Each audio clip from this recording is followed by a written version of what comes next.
for tuning in. It is May 27th. That intro went a bit longer. That was a lot of music there. Apologies if you hate the music. This is good energy to start a show on. How's everyone doing? Hopefully you're doing well. What up, Joda? Ah, yeah. Hey, how's it going? Alban, Ixerin, how are you doing? Zendorius, yo, what up? Giles, good afternoon, good evening, and good night. Thank you. Hopefully they're not all watching. That was a reference to that film. Leonardo, salut, ça va? How's it going? Marco J. also, how's it going, man? Good games last night.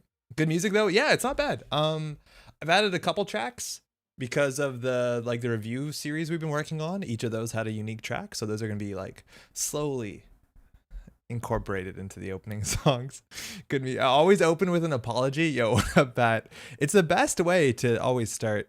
They say that when you're late to something, you're not meant to say thanks for waiting. You're meant to no, I did it wrong. You're not meant to say sorry I'm late. You're meant to say thank you for your patience. I don't know what we were meant to learn from that. Besides, now if I'm late, people feel good. So it works out. How you been? I've been good. It was a long weekend this weekend, which is nice. 3-day weekend. Fête de Quebec, I think, something like that. I'm not actually sure. I always knew it as the May 2-4 in English Canada. I got my vaccine, first shot yesterday. It was a nice experience. My arm is way more sore than I thought it would be. I thought everyone was being a baby about it, and it kind of sucks a bit.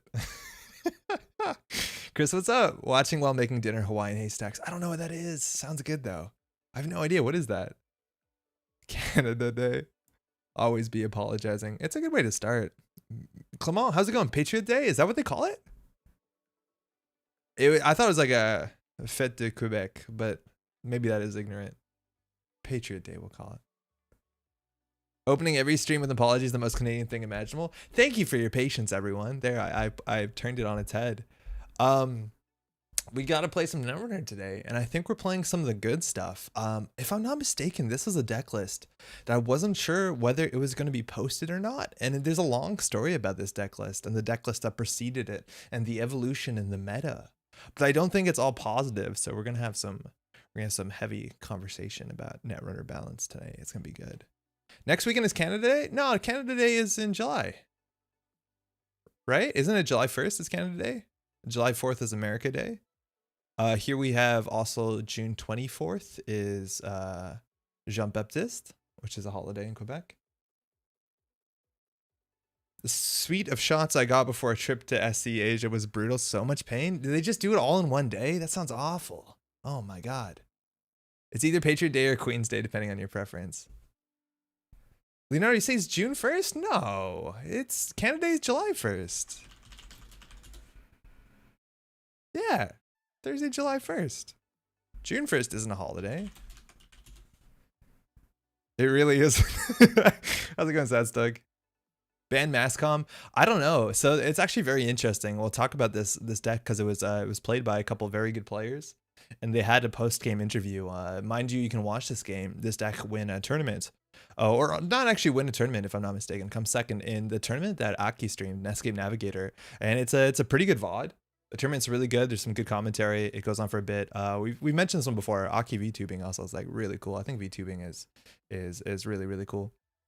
But basically it's at the end, Heinzel and Pinsel were interviewed specifically about this deck and what they think about this deck in the meta. And I think there is some suggestions of what could maybe get on a most wanted list and what seems healthy and what seems unhealthy. And I think Mascoms is definitely one of them. Again, we'll be talking more in depth about this strategy and why this rubs people a lot the wrong way, including myself. But there's a couple cards in there that might be problematic. Oh man, I messed it up. No, it's all good. So funny enough, Canada Day, as it's known in most of the rest of Canada, is July 1st. In Quebec, it's largely it's observed as Moving Day, which is good. This B2L deck is toxic as AF. No other way to slice it. Yeah, yo, Osley Senga and Eric, how's it going? It kind of really is. There's a lot of problematic cards in this sort of deck, and this is okay. So I want to ask both Eric and Sengren. No one in the right mind sits down versus this and has fun. No, nobody does. And I've been very publicly salty. Maybe salty is not exactly it, because I don't think I tilt as much as I just get miserable. Maybe that's a different kind of salt. playing against these sort of deck lists that have these sort of cards. I think this one has kind of been like the bugbear that's been haunting me for the last year or so, is Reg Planet Couriers. Just this as a card has just been so aggravating. It is the one card where you just lose to it. There's nothing you can do. The corpse scores 6 points at hand, and there's literally nothing you can do. Which is, it feels bad. It feels bad. And this deck is really hard to interact with, and we'll talk about this because the War of the Worlds deck actually came before it, but we'll start with it in a second. It's miserable. It really is miserable. It is very, very, very miserable. Well, Whiteblade, it's all the playtesters' fault for missing this. I'm not a tester. Yo, you're not a tester anymore? I was taking tomorrow off from work. I almost did a big F up. Thank God I'm watching the stream. You don't show up and you feel like Happy Canada Day. And if you say it with enough confidence, your employer might not care. RPC is the linchpin. Yeah, Joda. RPC is, there's a couple cards I think that people take umbrage with. I think Mass Comms is one of them. But I think more importantly is probably Red Planet Couriers. But we'll talk about this in a second. I just want to catch up in chat. Okay, we'll take the reason this deck is good is because all the runner decks are concerned about value and don't have any tools to beat it. Like if Noise or DLR or CS Combo or anything was in the card pool, you just play that versus this. Okay, Eric, though, according to you, what do you think can have a good matchup against this deck list? Because for me, on the it's worth noting that this deck is very special because it's a competitive deck that can play the 6-point agenda. So some of the games against this are very swingy. They're really swinging. Just play APOC. APOC is busted. Oh, yeah. We saw that last week, huh? Apocalypse is definitely a strong thing against this list. It is very strong. And that is something that I've been a bit LMFAO. Can I out you, Eric? Apocalypse is like very, very, very prevalent in the meta right now, the competitive meta. Ysengrin had a tournament this weekend, if I'm not mistaken, right? And you saw just about every runner deck, it's a dead Smurf. Okay. We're going to shout this out. So Eric was up to something. This is something that I feel like I'm all over the place. I'm going to focus right here. We'll start here and then we'll start the whole narrative. Firstly, I'm going to just feel validated about this. There's this channel called the Metropol Grid on YouTube. And last week we were streaming. And we were playing against a deck that was an SSO deck. And I remember this. I remember this fondly. And we were playing it. We were trying to apocalypse it. It was this name isometric. And we were trying to apocalypse. And the opponent did a really, really smart play in which they played Salem's Hospitality, which is a card that ends up in this list, largely because it deals with I've had worse. This is a deck that wants to kill you with net damage or even meat damage sometimes, either through punitive or neurospike. So Salem's Hospitality was played, I think, even right here to deal with what's it called, apocalypse, because it's one of the best ways to deal with apocalypse. Wait, Andre, how did you figure out it was Whiteblade? Solmir, that's exactly it. How's it going? So then, of course, this archetype is something that we've played before. We played SSO Neurospike. I feel like the version of the list that we're playing against currently, or playing against last week, we're wearing the same t-shirt. This is weird.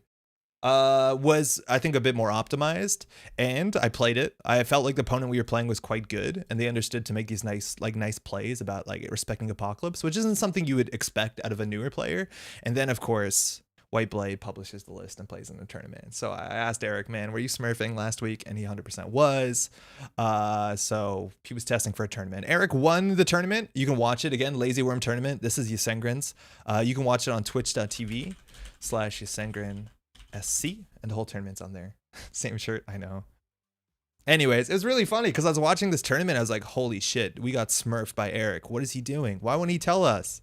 But yeah, I feel much better about that defeat. We got really close too. We got 6 points. Feels good. It's also up on YouTube. Oh, sick. Okay, so we have the YouTube up here. Yeah, it's right here. So YouTube, Ysengrin SC, it's up as well. Anyways, I don't know. I was just dunking on Eric a bit there, but he crushed us, so it feels good. How many of the same shirt do you have? I think I have 2 of these, but I just did laundry, so I pulled it out of the dryer like today. So I did not stream snipe. Oh, I don't think you stream sniped. I definitely don't think you stream sniped. Getting busted for smurfing is basically Eric's brand. We are playing against so many smurfs on this channel, and honestly, I was like a bit discouraged, I feel, last week, thinking about it. Like maybe this is like a weird thing to complain about, but like our win rate over the last month has been terrible on this channel. Like I think we're winning about 30 to 40% of the games we've played. And sure, a big part of that is that we played a lot of Shaper decks, and that doesn't work out for me a lot of the times, but it's been really bad. But like looking at the list here, I feel like we're playing against a lot of Smurfs. And maybe this is just the paranoia you get from streamers. I don't know, from being a streamer. But like Astroscript is a Smurf, 100%. This blank ID might be a Smurf. I don't know. This is a Smurf. Blank ID again might be a Smurf. Not feeling great. I think there's a lot of people. We're not winning a lot, so I gotta play the good stuff. We gotta play the good stuff, and that's what we're doing today. We're rectifying it. I feel like I have in the last month like a 40% win rate on JNet, which doesn't feel great. Okay. Andre, just do what I do and play startup and stomp on new players. I feel like you're kicking people out. Oh man, gotta feel good somehow. Well, you got suckered into playing Brahmin Wu recently. Yeah, yo, Sid, what's up? Yeah, we did. That went terribly. That one did get me. I assume every name I don't know who crushes me is Asgore. Yeah, I think that's like an easy way to look at things. Like if you play against someone and you don't know their name and then they beat you, it's very easy to say like, oh, that was like Chris Dyer on his Smurf. And then that's how I sleep well at night. So Loathing, how's it going? Startup is a really good format. It very much is. It is a very, very good format. And I've actually been playing casually when I play JNet off stream. I play more startup than I do standard. It's easier to pick up. I play with my partner a lot, and that's what we do. And it's nice. I like it a lot. So a couple of us were in another Discord calling Eric out for stream sniping. Andre, do you have a Smurf? Be honest. Yeah, I 100% do have one Smurf. I have one Smurf. And I'm not going to say what it is, though some people probably know what it is. But I use this Smurf largely if I want to play JNet games and I want to play quickly, or I don't have the time to like maintain like chat.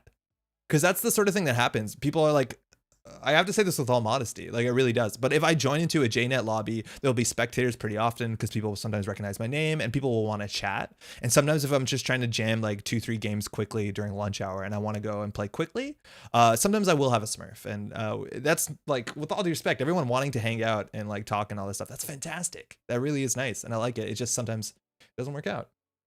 Eric says this is why I Smurf as well. Exact same reason. Oh, I believe it. I believe it. I've also Smurfed, I think, classically, like years ago, when I'm trying out decks that I think are incredibly toxic. Like I would Smurf to learn how to play IG, just because I didn't want to play IG publicly. If you think that is problematic, let me know. We can talk about it for sure, because I have mixed feelings about it. I would so much rather have it where last week we played against Eric and we knew we were playing against Eric, because that's good fun. It's really good fun to know who you're playing against, I think. Sanger says I started having spectator or two. It's weird. Oh no, it's great, man. Red, how's it going? I'm sure this is the point, but as a returning player, startup is amazing for a returning player like myself. Yeah, I think I missed another message or two calling out startup being specifically 100, said Ixrain. Startup is fantastic, and I need to do more content that's startup specific. I think we're going to do a couple stream nights that are going to be just very much only startup. If you're not familiar with startup is, it is a different set. It's like a competitive card group, a format. I think that's what it's called, right? Which is all the Nisei stuff specifically. So we're looking at the Ashes cycle, which came out 2 years ago, maybe at this point. I never remember. System Gateway and System Update 2021. And it's a very cool card pool. There's like still a lot of options. There's not a lot of the sort of really strong problematic cards, as people kind of refer to them. Like this sort of deck wouldn't happen. It's nice for a lot of reasons. Smaller card pool, more approachable, and it feels more fun. Like there's less negative play experience kind of decks existing. Andre's accidentally logged in and played games as a Smurf before realizing I've logged in and my Smurf has been logged in. I don't think I've played accidentally as a Smurf though, but yeah, yo, Stoppable, how's it going? I'll start Smurfing so you feel good against beating someone. Oh man. Don't play his BTL list on stream. No, I gotta. Also, yeah, Eric, is your Lou deck up? I want to know, Eric, why were you playing Lou? I was surprised by it, but I think you're just rebirthing out of Lou aggressively and playing like Apocalypse, right? I've been working hard on NPE Corps. Okay, let's talk about NPE Corps. For those who don't know, the term NPE, what happens if you Google NPE? NPE is a term that has been showing up in games for a bit. It's called negative play experience, and it is a term that defines what people think are decks that don't care about the opponent's enjoyment of the game. A lot of these sort of decks will have strategies that are a bit aberrant. They're kind of outside the normal like score to 7 that you might expect when you learn Netrunner, and they're basically forcing the runner out of the game or making them unable to interact. So they basically can't make any meaningful decisions and can't have fun. Negative play experience you know, a lot of people call things they don't like negative play experience. I don't think it's always true what is and what isn't. No pointer exception. What is negative play experience? But I feel like this deck could fall within that category. And let's talk about the history of this deck, because it didn't start here, but it's been optimized to here. And actually seeing this optimization was pretty good. The only consistent NPE is losing. Oh. Yeah, people just hate losing. No, they do. Sort of. Okay, this is the thing too. And like, I think a lot of people might agree with me on this. Netrunner, like core, basic, naive Netrunner, the sort of Netrunner you learn when you get into the game, it's really fun to lose Netrunner. It is very fun to lose Netrunner. 100%. I've had some of my best times playing Netrunner and losing. Admittedly, I just brought up the fact that our win rate is pretty abysmal this month specifically, and that feels bad. But Netrunner classically is a pretty fun game to lose, just because there's still a lot of things to talk. You still, in a lot of games, felt like you got close or had a chance. But a lot of the NPE decks, specifically like the deck we're playing tonight, rob the runner of feeling like that. A lot of times the runner feels like I failed from the start. Some of the worst metas to me are metas in which my card choices make me very anxious. Or if I just make the wrong meta choice and then I'm non-competitive because of decisions I made outside of the actual table space on the deck building space, that is the sort of meta that I never enjoy playing in. And I don't think the meta is exactly like that right now. I feel like the meta right now demands apocalypse to some extent, but I haven't done enough solving. So I feel like this deck falls into that category of things that aren't fun to lose against. Let me catch up. I've yet to win a game on Jane, I'm still having a blast. Exactly, Redwood. I think that's a really big point. I had someone try and convince me that this meta is healthy and good. Oh, Yasengrin. Ooh. Yeah, I don't know. I think the competitive meta right now in the standard format, it's not my favorite meta by any means. And I don't think that's a problem. I think that's going to be changed. Most wanted lists do get updated pretty consistently with Nisei. But on top of that, like startup is still a really fun format, and there's still a lot of fun to have in Netrunner. Even if you're just getting into the game, and someone says standard isn't fun right now, not a big deal. There's been a lot of metas in Netrunner that aren't amazing, and it heals pretty quickly. Programming an NP is thrown when you try to invoke a method on a reference that was not assigned. That's also a negative play experience. NP is such a loaded phrase these days. Also, NP doesn't necessarily, it was mean actionable experience. Yeah, NPE is used a lot. For me, a heavy mill deck is magic feel NP. Yeah, PMK mill is like the sort of thing that's really hard. It's a sort of archetype. Mill, mind you, is an archetype in a lot of games, including on the runner side of Netrunner, in which you'll win the game if the corp can't draw a card. So your whole goal is just to make sure the corp draws their whole deck, and that can be really fun for a runner. Pursuing these, you know, distant win conditions, these abstract win conditions, can be really fun. But some corps find it awful, and it's really hard to balance that. I think I've played a couple games where the mill strategy doesn't feel awful to play against. It doesn't really exist in Netrunner right now, does it? The real issue is when games are not interactive. Yeah, I think that's the point. Losing in person is fun. The post-game discussion makes the hurt go away fast. On JNet, there's much opportunity for that. Yeah, that's actually a big point too. If you're new to the game and you're winning or losing, try and talk to your opponent if you can in the chat log after. There's a lot to be learned. Baza, how's it going? Welcome. I need to play my optimized toxic startup decks versus you and cure you with the startup is fun idea. God damn. I want to see what they are, Eric. That is for sure. I mean, I feel like Skunkworks Void feels bad since there's like one window to ever really contest the server. Yeah, well, that's the sort of idea where when I think like picking the wrong meta choice or building your deck incorrectly for the meta can be losing on a tournament level. I think in startup, there is going to be a lot of Anoetic Void and Managram's Skunkworks. I feel like in startup, because you don't have access to political operative, if you play, what's it called? Lucky Charm, your win rates go way up. And like, this is the sort of thing where you cut a Lucky Charm for your deck or you add it to your deck and then you don't play against Anoetic Void. That stresses me out as just a player. It probably shouldn't, but like, try this in startup if you're frustrated with Anoetic Void. It's one of the best ways to deal with it. I think there's a lot more windows to disrupt Skunk Void than people think, but requires you contesting earlier than you think. Yeah, you want to contest a remote server even when there's nothing in it, because it's quite expensive to defend that. But yeah, it's a very, very strong combo. Fisk Gravedigger was kind of fun. Yeah, it was fun. Andre, finally getting to see a friend for IRL Netrunner tonight. Yo, Jinglis, hell yeah. Have fun. That's awesome. I'm mad jealous. That's cool. Notably, I don't think Skunkwork Void is actually problematic, but it feels like an uphill struggle to play against. No, and that is the card that elicits like really negative, I think, reactions from some newer players who play against and think like, what do I do? This is unbeatable. And yeah, you need to play it correctly. I've been dropping that I'm nude in most games I played, and some of the people have stuck around to give me tips afterwards. Yo, that's exactly the biggest thing you can do. Even for experienced players, that is worth doing a lot of the time to talk about like, oh, what could I have done better? That's good. Yo, Ken, how's it going?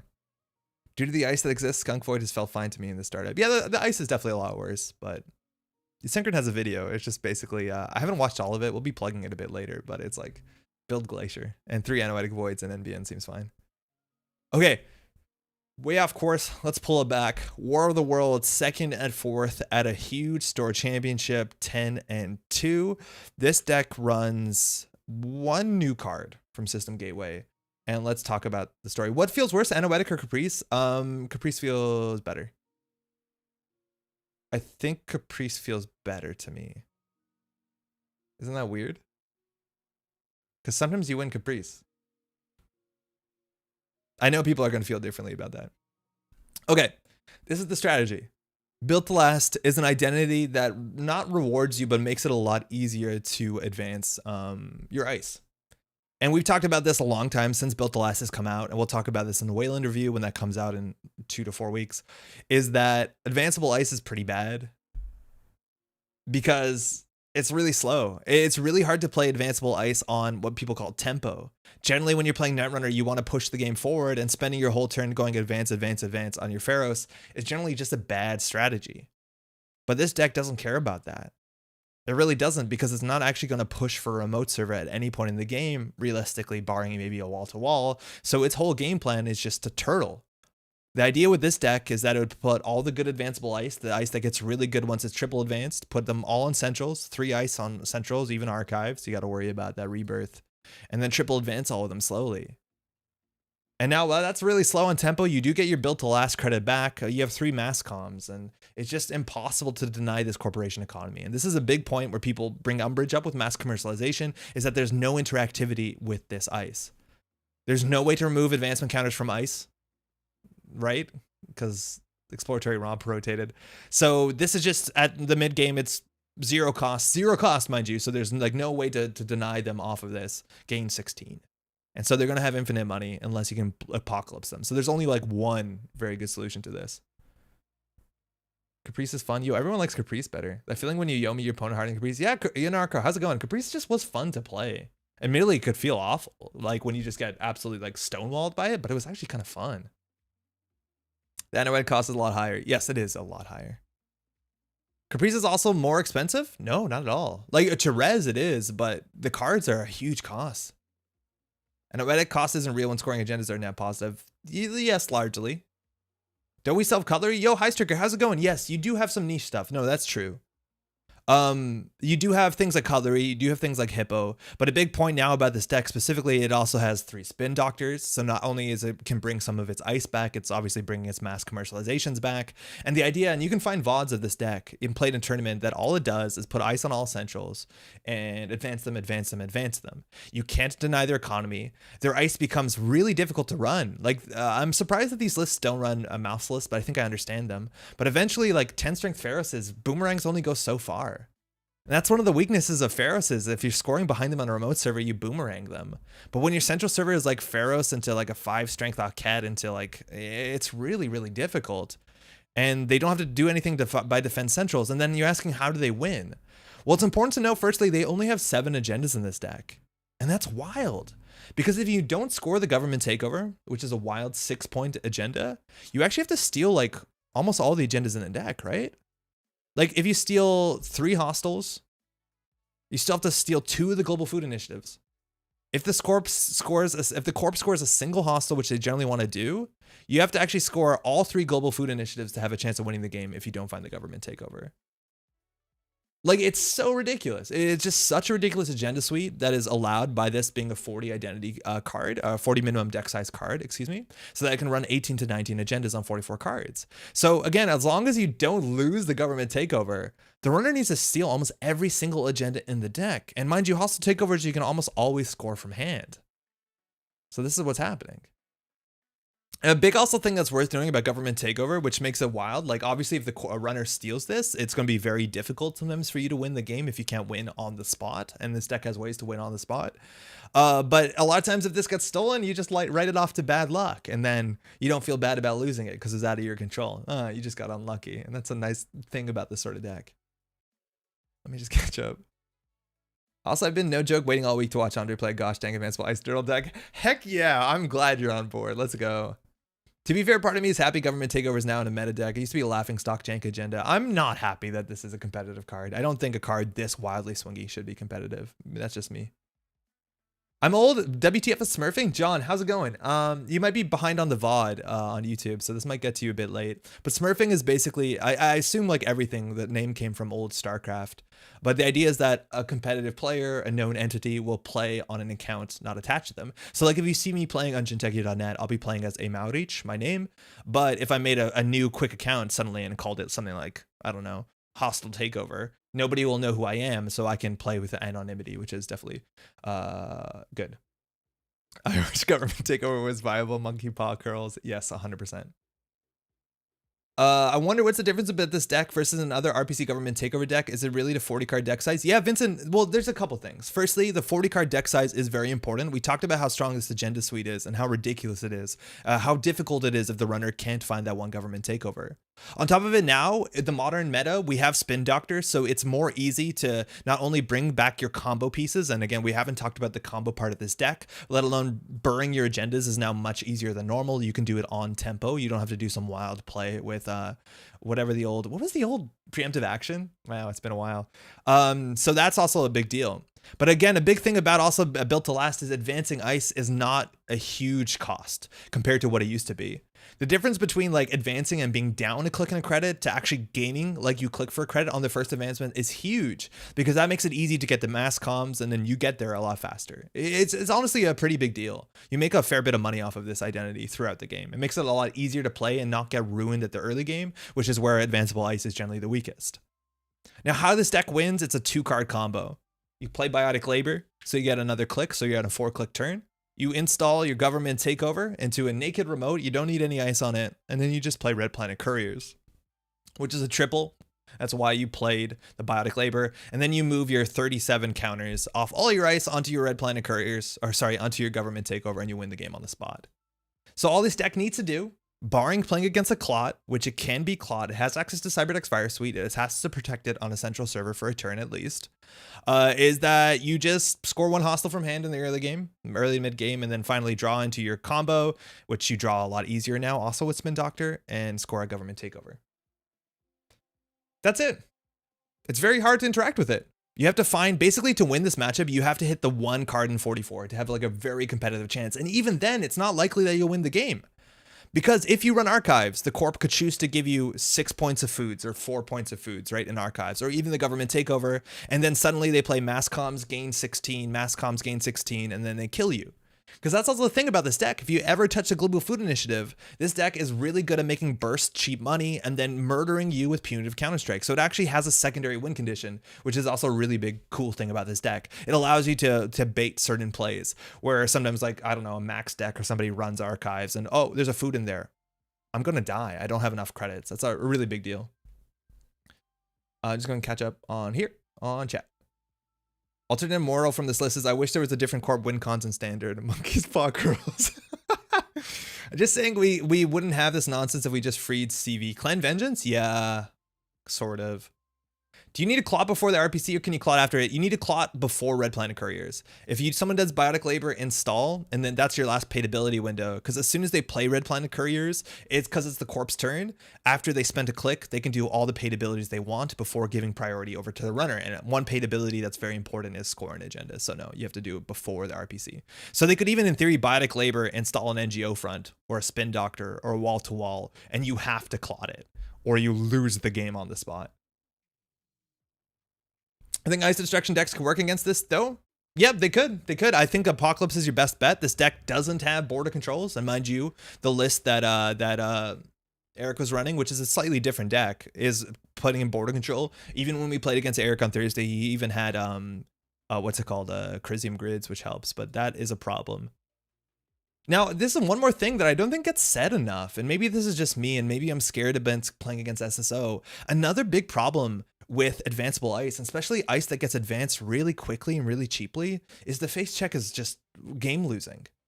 This is a problem that Nisei's been talking about classically, is that they want the ice to be less powerful. And you see that with stuff like Pharaohs. Like inevitably Pharaohs will be very strong and very big and very expensive to deal with, barring Boomerang or what's it called? Botulus. But if you run into this, the worst that's going to happen is going to take a tag. All the advancements does is give it strength. But with things like Mouseless, and in this list it's Whoredom, if you ever face check a triple advanced Whoredom and you don't have the breaker for it, you basically lose the game on the spot. And that's such a big problem when I play against SSO, is I'm terrified of running advanceable ice. Because hitting a Mouseless can be really, really bad. But if you hit a Whoredom with 3 advancements and you can't break it, you lose. You literally lose. These subroutines are too good. Gain 4 credits, find 2 cards in a combo deck, add them to HQ. This is a bad take. No, I really feel like that like I'm so scared of face checking. And that's one of the weaknesses of these sort of decks, is in the early game, they're very fragile. But if an SSO like quickly just gets 3 advancements on a Whoredom, you're done. Whoredom is super easy to deal with regularly. That is true. Like you can always Boomerang it. That lines up really well. You can get your Black Orchestra break for 3. But I do think that this ice has like, this is the worst face check out of the whole Weyland card pool, a triple advanced Whoredom. That being said, their ice suite is very homogenous across Weyland decks, but okay, apparently I'm wrong about this. That's fine. Yo, Nero, how's it going? The new list is on Atlas. Yeah, let's talk about the new list, because the new list is so cool. So this is the old list, and this is the old list, and it can do 2 things really well. And then the people at NWE, mind you, shout out to Mendax here. The people at NWE, which is the largely the German testing group. Hold on. I was wildly surprised when I got a chance to fire an advanced Whoredom and found out it tutors multiple cards. Yeah, it's wild. And sort lines based on likely outcomes. No, I get that, Eric. Like, I know that you're going to do that. I'm just saying that it's one of the worst face checks. Just a bad argument. About an hour ago, I won as runner after face planning a 3 advanced Whoredom and not breaking. Duh. Let me know. How's it going, Humble? Just make 200 IQ plays every run. Play perfectly, always. But no, you should, obviously. So this is the list that Pinsel was running at the Netscape Navigator Aki's tournament. And this has changed the deck in some fascinating ways. In some really, really, really cool ways. Firstly, if you look at their ice suite, they're now running border control. And they're not playing Mesfingo. And this is just a very strong ice. One of the best ice in the game, let alone... It's just so good. It helps deal with the apocalypse threat. It makes running Central so much harder when you deal with like a Pharaohs and then the run gets ended. It's also not running Macrophage, which is probably fine. I don't like Macrophage and Colossus. But then some very interesting changes here. Firstly, the agenda suite changes. And instead of running 3 food, 3 hostile takeover, it's actually starting to run Project Atlas. And if you haven't seen this, if you haven't seen this, the idea is that it's the exact same strategy. You Biotic Labor and Red Planet Couriers or Project Atlas as soon as you can to put like 9 tokens on it. And then you have a Project Atlas with like 7 Atlas tokens on it. And an Atlas with 7 tokens on it, you can do just about anything. With the Atlas token, you can ensure you can draw your Biotic Labor. You can ensure you can draw your Red Planet Couriers. You can ensure you can draw literally everything. On top of that, this deck also has access to a single reconstruction contract and then multiple copies of Dedication Ceremony. So basically, if you score a big Atlas, that's kind of your goal. Is you score early a big Atlas, then you re-advance all your cards, and then you basically have the Atlas counters to quickly score out through a Dedication Ceremony, scoring out foods from hand. It also gives you the access to the combo. Like you can start playing one of combo pieces. So now if you have enough counters on Atlas, at any point in time, you can pull red level clearance to clicklessly install your single Cyberdex Fire Suite. So you can goof them up. It's also a big deal. Atlas tokens got so much better with Spin Doctor as opposed to preemptive action, because you actually can install Spin Doctor, pop Spin Doctor for 1 click, shuffle the cards you need from your archives that you've already spent back into your deck, and then pull them with Atlas tokens. So it becomes like a mini Vitruvius of sorts, right? As opposed to preemptive action, which you had to plan the turn ahead. Yeah, it's so cool. And I think the agendas are a bit, more forgiving. You can actually win with 3 agendas. Oh no, not really. You still need 4 agendas, which is pretty wild. But the fact that this deck has access to additional it traded the kill suite of Punitive Counter-Strike for additional combo potential with Reconstruction Contract, with multiple Dedication Ceremonies, with red level clearance to deal with Cyberdex Fire Suite, because people started playing Clot against this list. This is where max lists started playing Clotted in them, the sort of like Hive Mind max lists. It's just like a really cool update to a deck. playing a really strong agenda. And I loved playing over advanced atlases back in the day, where I used to play mid-season psychographics and Titan Transnational. And if you had like 4 or 5 atlas counters, you could do anything you wanted. You literally could do anything. You could fast advance anything. It's amazing. And this is the list that we're playing today. It's probably a very competitive list, and unfortunately it does the same thing that the other deck does, which is not fun to play against. It's weak to Apocalypse, and all we're going to do is put ice in front of our centrals and combo out from hand. So sorry, our opponents. Is it Pinsel or Pinsel? I say Pinsel. I've never said Pinsel, like pencil. That doesn't. Today in Whiteblade pronounces things. Yeah, you did break me for a second there, Solom. You did identify it. Are we sure that Pinsel is the German pronunciation? I don't know what the German pronunciation is, but I've heard more people say Pinsel in like VODs and stuff, like commentators. Because I think the easiest way is like Pinsel and Heinzel. Heinzel? Oh shit, never mind. I don't know. I literally have no idea. I hope someone knows. Unfortunately, I find myself compelled to play an absurdly OP deck today. He grinned. It just happened. Whoops. Oh, let's get this in. 40 minutes of this deck is awful, and this is going to be terrible to watch. That's showmanship. Yeah, we've kind of. Like, I'm not excited to play this deck because it's not going to be fun for our opponents. And I think this is an important thing to know, that this is currently believed to be one of the best decks in the standard format, and it is garbage to play against. It really is, and that's a bummer. I think you need 2 bans to kill the deck. Oh, the question is, if Nisei nerfed, how's it going to Invader this deck? Do you think it'll go straight for government takeover, just ban it, done? No, I think if Nisei needs to change anything, I think there's 2 things. I feel like advanceable ice strategies to me are just like really infuriating, and this is a personal take. This has nothing to do with like any sort of intelligent discussion. Mass commercializations, I think, is just a silly card. It makes advanceable ice strategies in which you do nothing and get rewarded for it massively and then threaten things like punitive. It makes it way too easy, and it encourages people to do unfun Netrunner, according to me. So take that as you will. I feel like this card needs to cost something, and that doesn't even fix it. If this card cost X and then gave you 3 credits for every advancement, that would suddenly make it more interesting. It wouldn't solve it, but like this costing 0 is the biggest problem. One of the fundamental things about economy cards in Netrunner is that you could pressure the corporation so they didn't have the upfront cash to pay them. Like you see it perfectly with cards like government subsidy, right? And this is really important when you're playing startup or system gateway. Run early, force the corp to spend money so they don't have 10 credits so they can't spend this. But there's no way to stop mass comms from giving out a huge payday besides destroying all their ice. It's really, really hard. But I think the more problematic card is Red Planet Couriers. This card is not being played in any healthy way possible. It's always just been played as, oh, big government takeover, I win. And that sucks because there's only 1 card in the whole game, Clot, that can really deal with that. And I don't know. I feel like this is more likely to go to mass comms, but this card seems like a problem.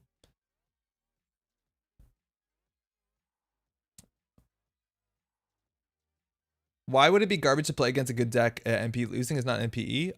Well, the idea is that this deck, we kind of went over this a bit earlier, but the idea is that a lot of the decisions that your deck makes against this deck, you can't make a lot of good runs against this deck. You can't make too many good decisions. You can't pressure their economy. You can force them to res some ice, but then you just really have to get lucky. Like the sort of idea of like pressuring multiple remotes and like, you know, swinging pressure or like diversioning and then having a cool play, like that just doesn't happen. I mean, Masscom used to cost you a click and a cred to be able to make money off of it. What do you mean, Soul? Masscom would be less egregious if advancing ice cost money again, but yeah, get rid of the Garbo. All right, Eric is gonna ruin us. Let's do this. So Eric is gonna. If you don't know, Whiteblade is like I don't know what his title is. Asia Pacific Continental Champion and like U.S. National Champion or something. So, all right, Val, probably an APOC in there. We have to ice up archives. We'll lose this one. Antonio, how's it going? But don't you think there's a cost in needing to advance a lot of cards to use effectively?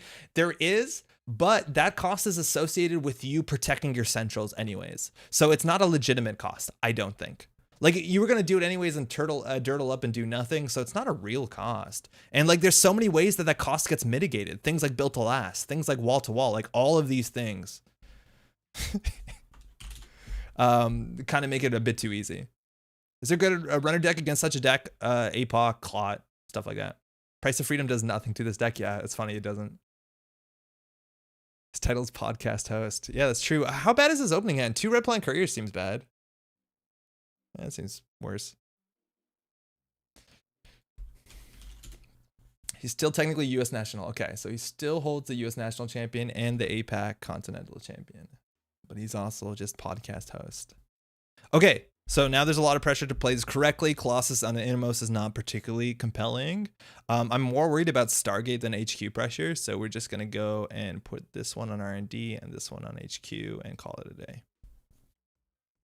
Again, I've never played this deck, so I don't think I'm going to play it perfectly, but so be it. I would love if at the last minute I switch this to the punitive list just to goof up Eric. Oh man, that would have been great. Triple Advance Arcade on R&D would be great for me. Yeah, it's really good. Paperclip deals with this for 4, but still, and they have a Paperclip. It's the best we got, and we really need a border control. They have access to 1 breaker. This is the thing, is like, we don't have to do anything. We're just going to put this on archives. We're going to do advance. We're going to do advance. And like, that's our game plan. Just put ice, advance it, hopefully combo out from hand. And now it's really on Eric to put the pressure out. He has MK Ultra. Again, this Colossus on the Innermost doesn't do anything. Okay. Judge. Eric not playing the Earthrise. Career Fang the Earthrise. Did you really throw out a Career Fair there? Okay. Thrilling no. All right, I'm gonna do the. I don't even know if we do the Spin Doctor. Like, I'm not sure what the tempo on this deck looks like. Whether we should be aggressively going up or should we just be advancing everything. I feel like we want more cards just so we're not as soft to Apocalypse. And I think we do want a wall to wall just to force Eric to do something. We'll draw once. We can get rid of that, I guess. Actually, no, we won't get rid of it. The best ice to server to ice up is in a lot of Apocalypse lists is actually archives, because they have to run it once, sometimes twice if they rebirth into Omar. Whatever central is the easiest to run or the hardest to run, they'll just try and Omar it and get around it. I'll do HQ. Actually, protecting the Spin Doctor isn't the worst, but I don't want to put a border control on a remote server because we're not ever going to score out of a remote server. This is also okay on the outside if they play Hippo, because you could technically pop it preemptively, but if, yeah, no, that's not actually true. And I'm okay if Eric runs this for a click and a credit. Yeah, you can try to remove that. I don't need the hedge fund.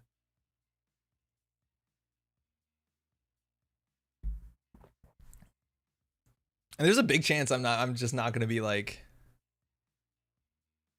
discarded the paperclip, like boring enough to just triple advances. If this runs border control, how does the runner deal with that for the APOC?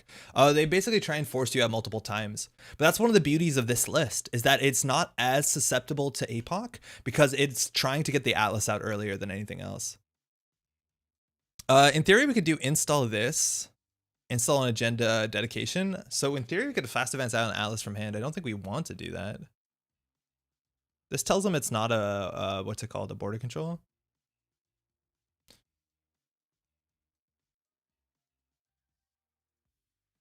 Okay. Probably shouldn't have thrown out a card here. Probably should have just played Masscom. I'm not up in current APOC lists. Current APOC lists, a lot of the Val decks will run 1, sometimes 2. But they don't really have any tricks. I've seen like some people play that brain damage to get 2 clicks card. It's kind of niche, but they could play it. I think it's Q Tech.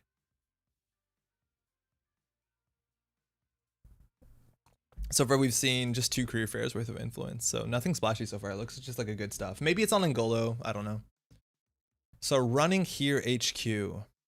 So if we res the border control, we spend 4. We go down to 5 credits. They would probably bounce off of it. I don't know if we should res this. Yeah, amped up. Thank you. We could have deadied our ice. You can only deady face up ice or res dice.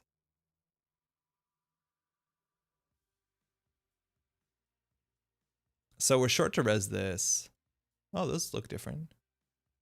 Oh, Jesus. Oh, 1 and 5. Okay.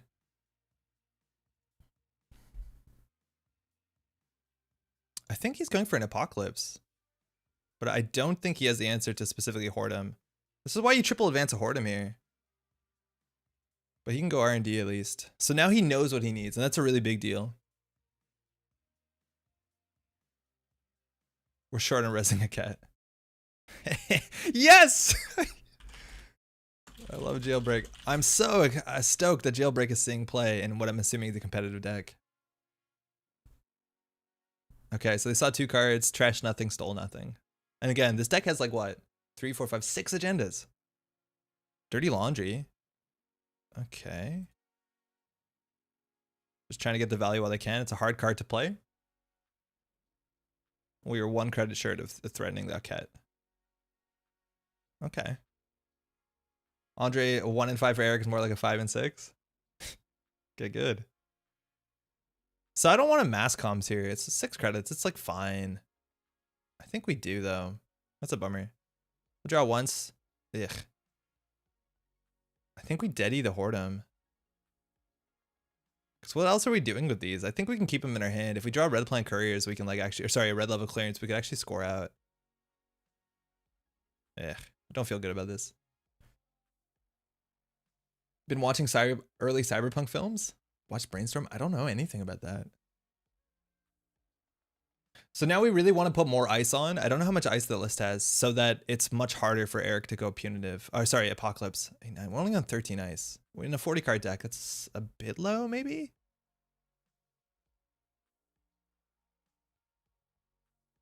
Okay, Whoredom. We have a red Planet Courier, so we could actually, we want to just keep advancing, I think. To prevent the oh, he has Black Orchestra as well. So border control means that he wants to run this first click. And Colossus is really bad against Apocalypse on the innermost because we just trash a breaker and then it's not like ruined. If we don't advance this, it looks like what's it called? A border control sometimes.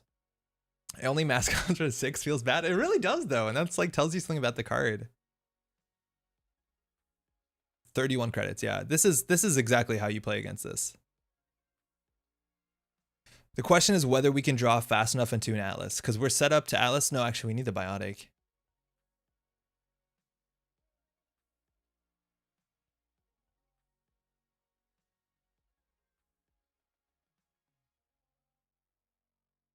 I wonder why we don't have Mouseless. Mouseless seems nice. It's like very expensive for them. So they'd have to rebirth, so I don't think we're getting Apocalypse this turn. They'd probably run here first click and then force us to use the border control, and then we're in a problem, because then next turn they'll Apocalypse us. Just play Apox as the strongest indicator of unhealthy meta to me. No, I agree with you. Apoc is like very, very prevalent in the what's it called? Modern format. It's like winning every tournament. I don't know how you play wall to wall in this deck. Oh, that's good. That's really good. That's good, because if he forces this, then he runs R&D.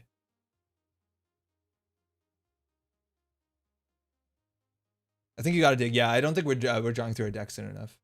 Or fast enough. Yeah, you see, this is the play, right? To force us to use the border control. And I'm not going to. So we're assuming his Apocalypse. You can also tech against this. You could, in theory, play, what's it called? So we want to make sure we have 4 credits.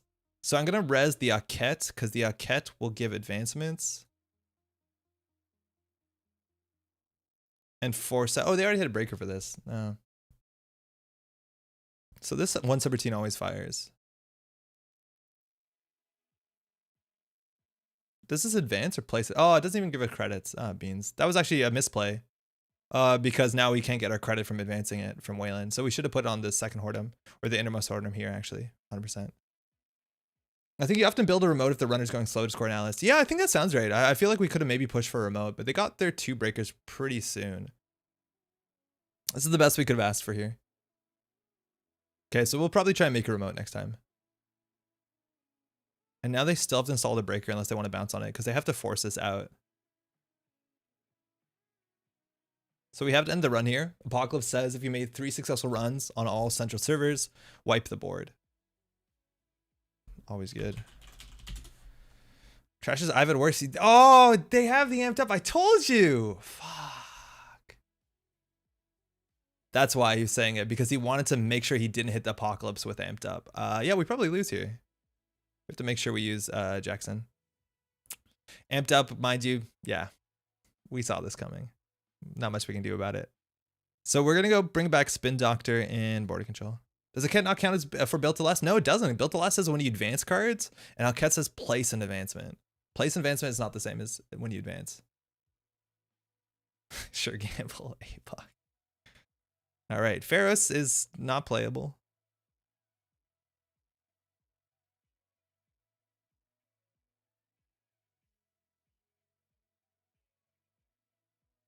Yeah, it's not gonna go good. I think you had to fire the border control. I didn't know we had to fire both.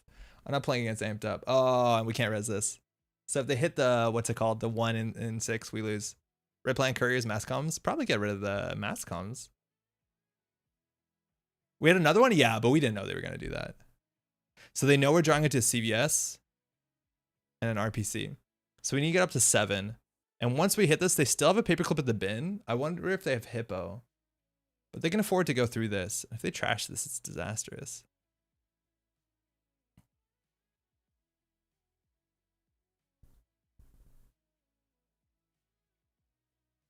We'll res it.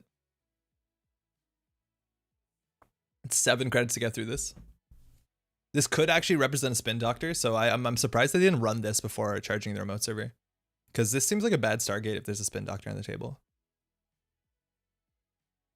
So they only see, what, 1 new card? I think Eric's realizing. Yeah, Eric's realizing this could be a spin doctor. So you don't want a Stargate. Oh, we lose.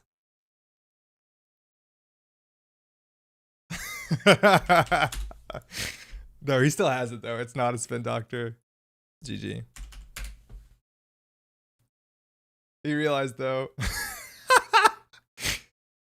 There you go. And we got unlucky. He stargated our government takeover. What can we do? Oh boy. Good game. That's how you play the matchup. I'm glad that Eric showed that off. But I think that's on us. We didn't realize that they, like, sorry, we should have pressured for remote server. We should have forced them to do something so that we actually could have scored out. Admittedly, we didn't draw an Atlas, and we didn't draw an Atlas, so there wasn't that thing we wanted to push for. I don't want to score a global food initiative off. So we probably just wanted to set up a wall-to-wall so we can draw faster. Hey, cheers, man. So it is fun to play against? No, it's not. Even the people who played this deck at a tournament, like Sped specifically, they would what's it called? They would probably ban some of these cards, or they would like think that it's worth talking about at least. That was fun. Yeah, that actually was really fun. I'll be honest, that was exciting. Simply be a national champion. Yeah, that's one way. Netrunner is so easy when you're lucky. Yeah, you got my government takeover, man. I got robbed. Hey, so okay, 419. Interesting. Could be Nexus. We've seen a bit of Nexus lately. I think we played against Ehe playing Nexus as well. Maybe not. Thanks, you too. Damn, you kid. Only you're champion in multiple regions. So opening hand, we have the hedge fund into border control. I don't know how much. We have 13 ice, right? So that's 13 and 44. So we should assume we get 1 ice in every hand. Border control HQ is not the worst. I think we can keep this hand. Again, I don't know enough about this list. It seems okay. Better players simply draw better cards and access more agendas. There's very few accesses in that game, mind you. But it doesn't matter. Because we got apocalypsed. Do we prevent the Pharaohs? I don't think so. We don't want to get diversion, so we'll put this here. It's not a good, like, popping this for diversion is generally not amazing, because then HQ is open. But it is the last defense. That's the thing though, like if they diversion us. So do we res this to give them a tag? I don't think so. We can't go down to 2 credits to give them a tag. And before Endless Hunger, it's not that good, I don't think. Whoredom it doesn't deal with. It doesn't deal with Whoredom. It doesn't deal with Aket, because Aket is not just end the run, it's end the run plus additional text. Same with Whoredom. So not advancing this is like sus.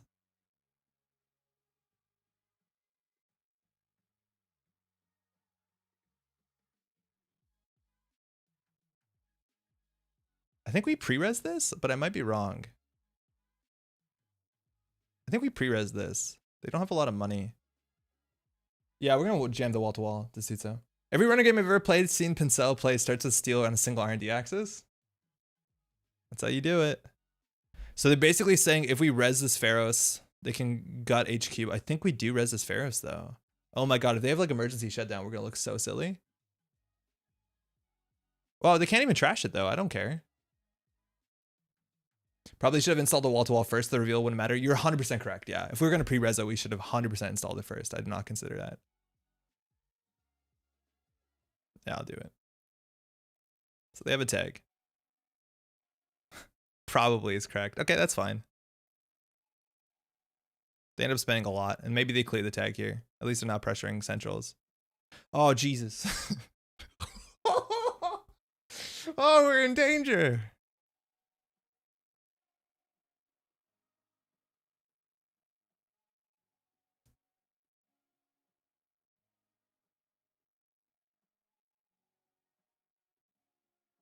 Okay. Yeah, this is not good. Like, you assume they boomerang or something. Boomerang is actually was worse or better for us than anything else. Like, if they inside job there, it's only one click.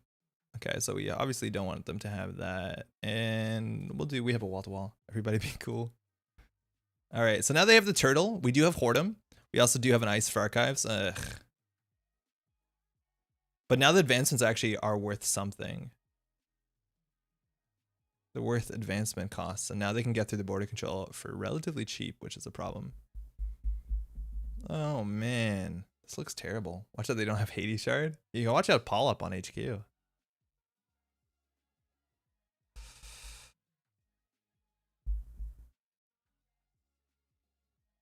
We're just gonna get smashed on HQ.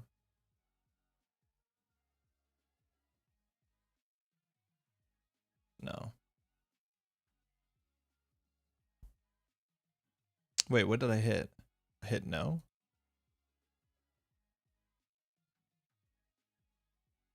Dig for CVS and Poison Archives? It's a one of in the whole deck. You can't really dig for it.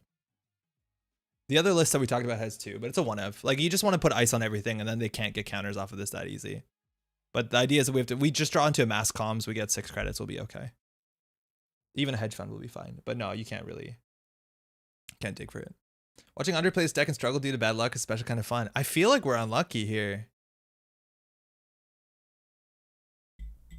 No wall-to-wall install? No, I wanted to keep 4 credits for border control, but maybe that was wrong. Now they're on 5 strength, though. This is terrible. This feels so bad. So if we res here 1-0, that seems rough. Do we res? Yeah, I guess we do. Well, mass comes out of here, I guess. Loves a Schadenfreude. Sick. We didn't want that, though. Could have not advanced. We would have 4. Advancing actually gives us a credit. Or 2 credits, technically. So advancing is always correct. So they played 3 bravados. That's good. But now they just stomp on everything. Didn't you advance 2 dice? No, everything has 1 on it. Schadenfreude is the beste Freude.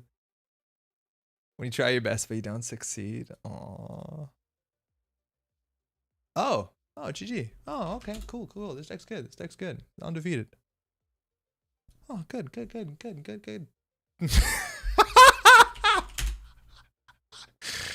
Oh my god.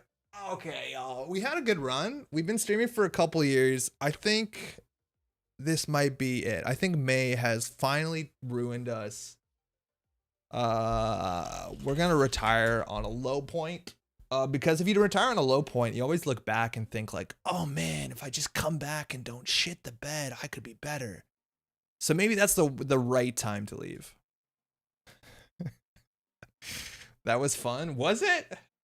Maybe this is an MP deck for the corp. Oh, Jay Weyland is actually like, I don't want to like shit on them, but they are an appreciator of mass comms. That's for sure. Oh, great. This hand is terrible. Hey. Oh, that's so bad. We wanted either an Afshar, we wanted a Whoredom, we wanted even a border control. This ice is really, really bad. Andre, we lost too much on Dana already, friends. Oh my god. MP for the corp. This is great watching like someone punch themselves. Yeah, we played Shaper earlier this month, so it's going okay. All right, thank you. Thanks, you too. Maybe Pinsel only won with the list because he got the winner's luck. No, Pinsel actually didn't win. Mind you, this is a bit of a spoilers, but Pinsel lost in the finals because Heinzel ran R&D on like turn 3 and stole the government takeover. Oh, okay, nailed it. Damn, we're good.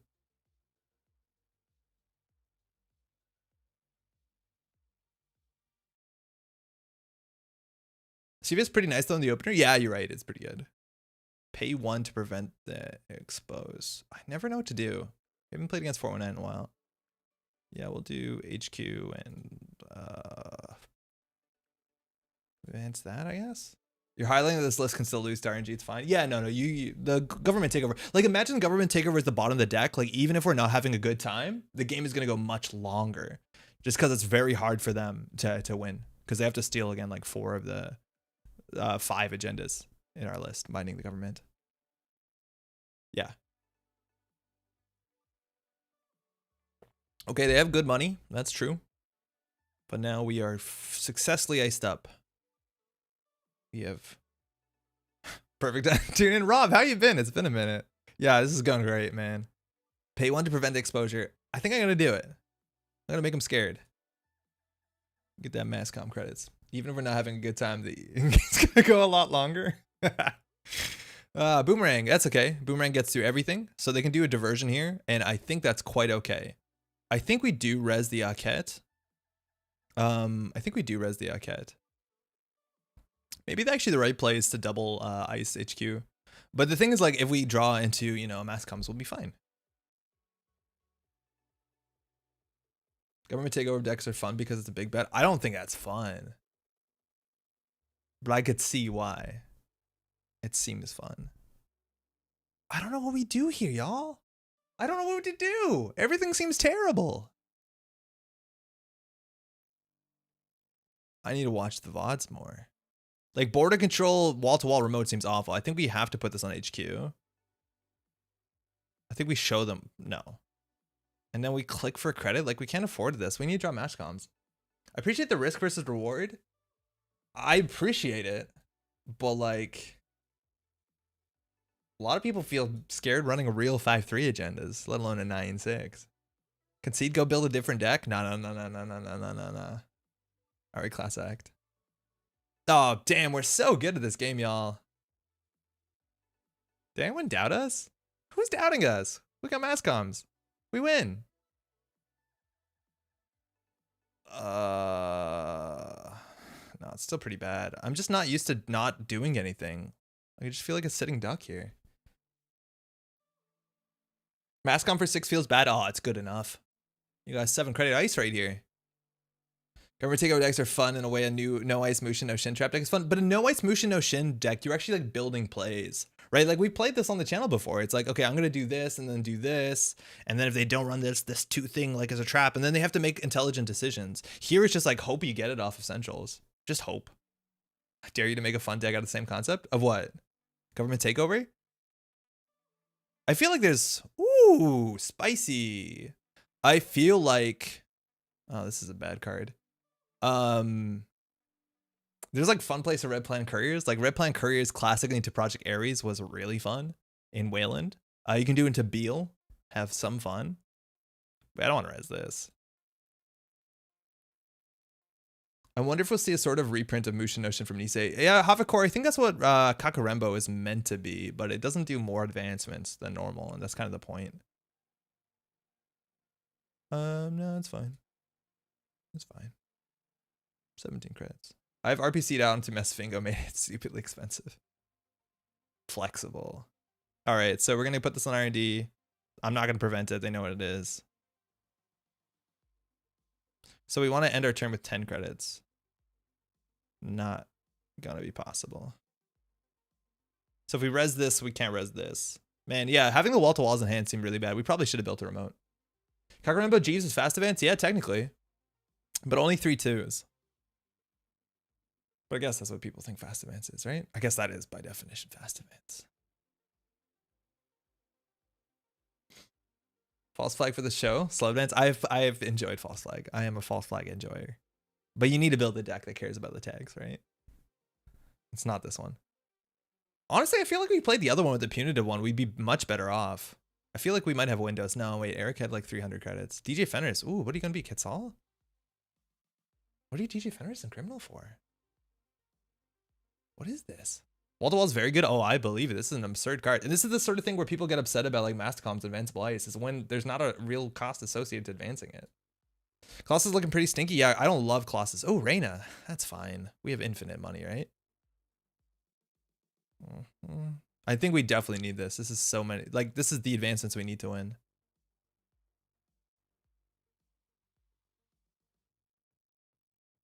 What? Wait, what? This deck has a preemptive action in it? Whoa, that's wacky. Just advances Colossus to 3 and it's fine. Why? Doesn't end the run. 2 tags, trash a resource. It's okay. For 6 and 3 advancements, I don't think that's good enough. Look at me go. I guess we should advance this once more. We want to be on 10 credits though. Or 11 credits. Yeah, we'll take 11 credits. So we're going to drop a Xanadu and a Hernando? I don't know. I feel like this is just kind of something that their deck doesn't build around, but they can do. Oh, never mind. Oh, my heart. My poor little heart. We could have advanced this. So this costs 11 credits, 12 credits. Sick.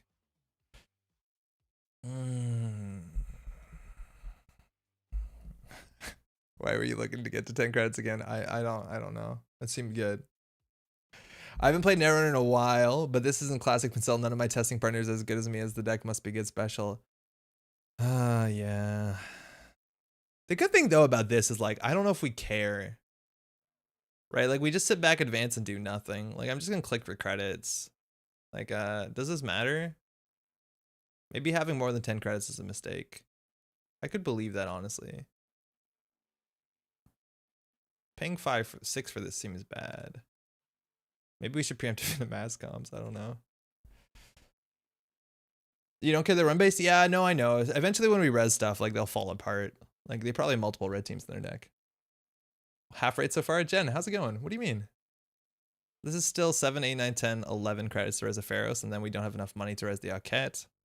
If I do it though, is it good? No, it's not. They probably also have D-res. I don't know. I built a decent build to last deck that can be... Oh, Tapworm. That's fine. It's a Paper Trail Exchange deck. Is Paper Trail still a legal card? If you want to see a less good, maybe more fun build to last. Is Paper Trail still legal? So if we don't purge, I think we just advance underneath. We can probably just... We have CVS though. We can always res CVS to duck.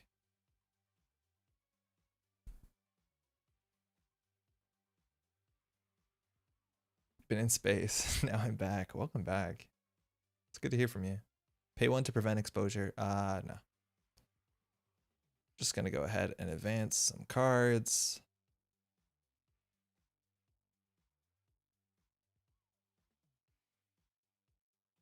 Okay. All right, have 2 credits. Discard CVS. I kind of like to have it because a lot of times they do play Amakua, so it's nice to have in the pocket. This probably isn't the right way to play it, but we discard CVS, you're right. They just don't run archives. But I don't think they will run archives after we res a Pharaoh, so. During about the potential wall-to-wall Tokes, I 100% I heal you, but I hear you. I just, like, I think that's a big problem with all the games we've played so far, is we've not fired wall-to-wall. But, like, what do? They have 27 credits, they have Boomerang, they have Inside Job. We can't put it behind a Colossus. Public Trail, right.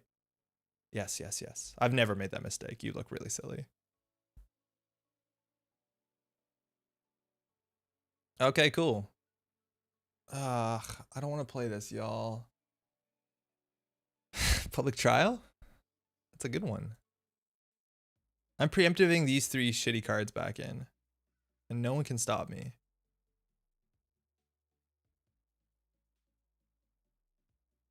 Now the archives runs don't seem as important. So we have a 2, 4, 6, 8 credit econ card. Nothing ever changes, Eric. Neither my takes nor Pinsel's weaknesses for Gote BS. What's Gote?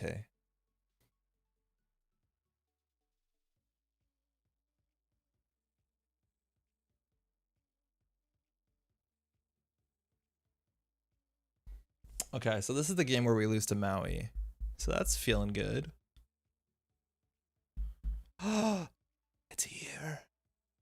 The chosen one.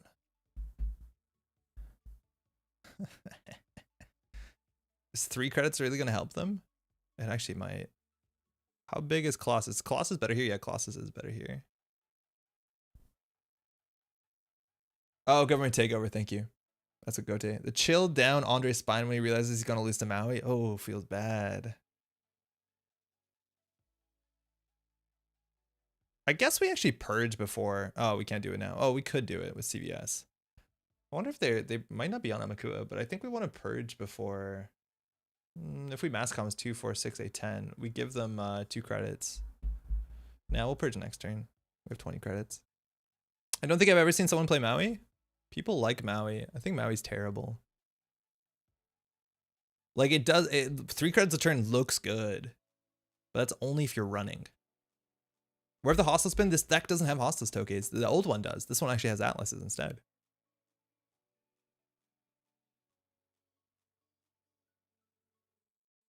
The other one is scoring hostile into red Planet Couriers, and like we can win off of that. This one is a bit different. I'll make myself as small as possible because that's how I feel. I'm so glad this deck isn't stomping everyone. Yeah, this deck tokens is on, like, it wants a red Planet Couriers Project Atlases. Ooh, they installed the paperclip. They're respecting what's it called? The removal from game card. Okay. The chosen one. Okay, I'm gonna res the cat for 6 credits. It's quite good. They can't break all of it. We get a credit back. Take that, Fernando. It's a straight up Shaper situation. Drop it, burn the deck, abandon faction. I know. I actually sold all my Shaper cards just the other day. I was so frustrated. Fire. Okay, so we put advancement on a card. We'll put it here. I'll res this. The binders are getting too big. I think that was an easy way to solve it. Pace 7. Steal government takeover, win. Good. I haven't owned a Shaper card since 2018. We're down to 7 credits. Take that. Tapworm. Ooh, Biotic Labor's here. I don't know what we do. I guess we purge. We have 6, 7, 8, 9, 10. This is gonna cost 7 credits. I feel like we can just purge here. That's fine. Shaper cards are what you put into Anarch decks? Old Shaper cards or new Shaper cards? I like the new Shaper cards because I don't have to think as much. Old Shaper cards, what are they thinking? So many paid ability windows. New Shaper cards, it's just a 4th sheer gamble. That's good. Is that a Shaper card or just green shaded neutral that costs influence? Oof. No, I like new Shaper cards a lot. Like that's the theme, right? In the Shaper system gateway stuff, it's about like planning your turn. And I think that's neat. I think that's cool. It's not like, you know, fun, fast stuff. Oh, I can't res this. Why are they running archives though? Oh, for another Tapworm? Whatever. This is a Shaper card, so my econ just bad. Yikes.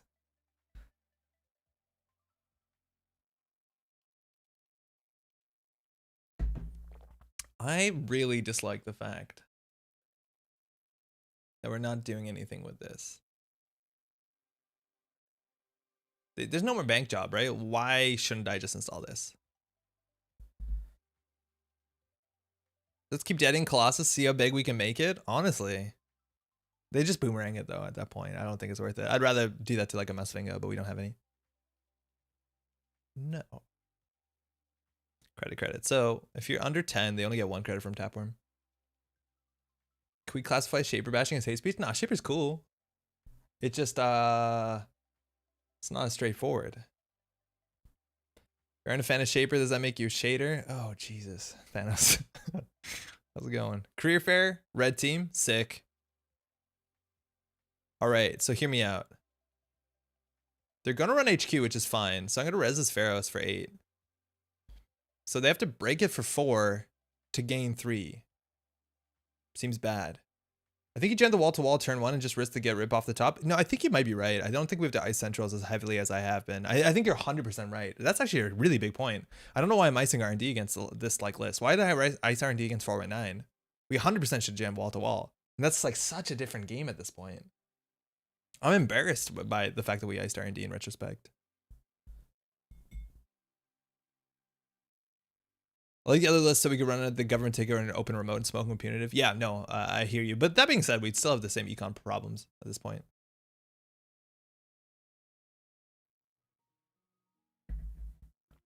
Damn, we didn't draw into a mass comms. How do we win? Oh, just having a good time.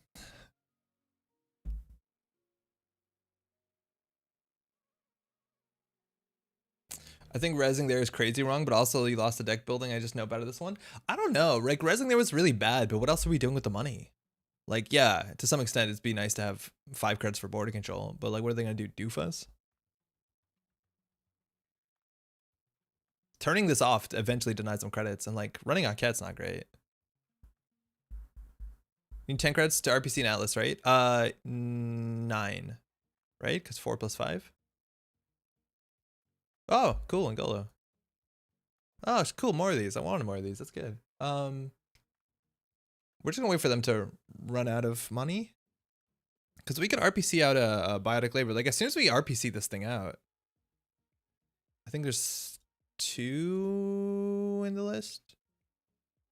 3. So as soon as we draw that, like, we're okay.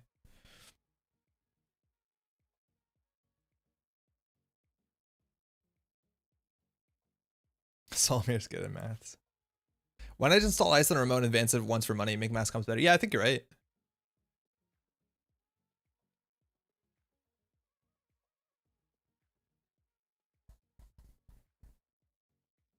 I'm just worried about things like Amakua, building tokens off of that. Mind you, there's an Angola behind my face. I don't know where to put my face now. I guess we're gonna lose the subtypes. Actually, maybe it's a really good place to put it here. Because we're not gonna score agendas ever. Yeah, we'll just put it here. They might. Okay, this is good. We don't plan to score agendas. There's a boomerang. Where are we going? R&D? Go for it. Sick. We got a free credit.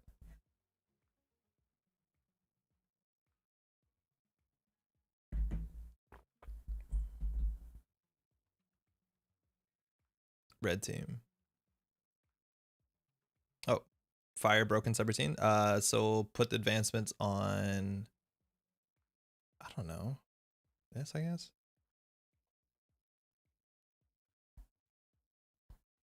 So this is the first boomerang. Put in the remote, you can pretend you've installed the wall to wall. But they'll trash the wall to wall.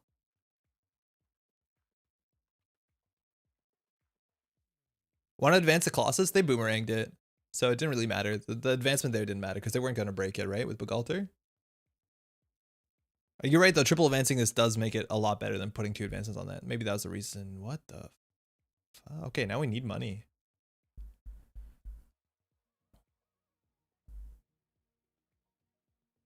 Uh-oh, I'm getting called out. Does this run Sfingo? It doesn't. When are you going to have me on the Metropol grid? At some point soon. I think I said to Phil, too, we'd have him on, but we should do it. We want to prevent exposure. Yo, actually, Eric, I want to ask you, how do you feel about jailbreak? No. I don't think they're on.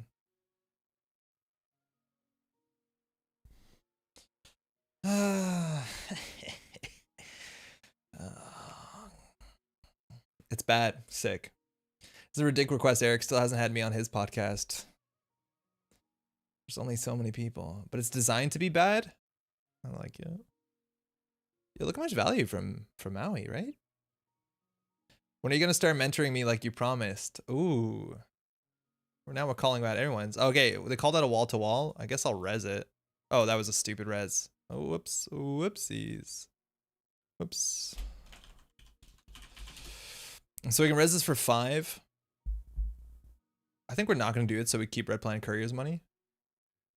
Realize there are better cards. Same with Overclock. Ooh, Overclock is good. Red Planet Couriers off the top. Shit. Okay. 2, 3. Kind of like a border control in R&D. I feel like we have to purge at some point. I was DM'd you when I saw you play it. I'll stay on 8.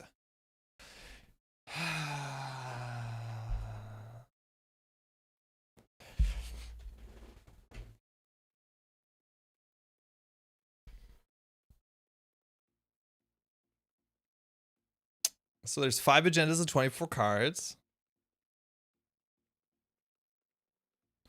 They have only 14 cards in their stack. They definitely have a boomerang in hand. Influence, we've seen 4, 5. I'm assuming they are on the Citadel if they have rogue trading. We have no tricks to deal with the rogue trading. We're also not on 9 credits, which is a bummer. They don't have the MU for anything else, so we don't have to worry about Sneak Door, even though they could, in theory, like trash 2 cards for Sneak Door.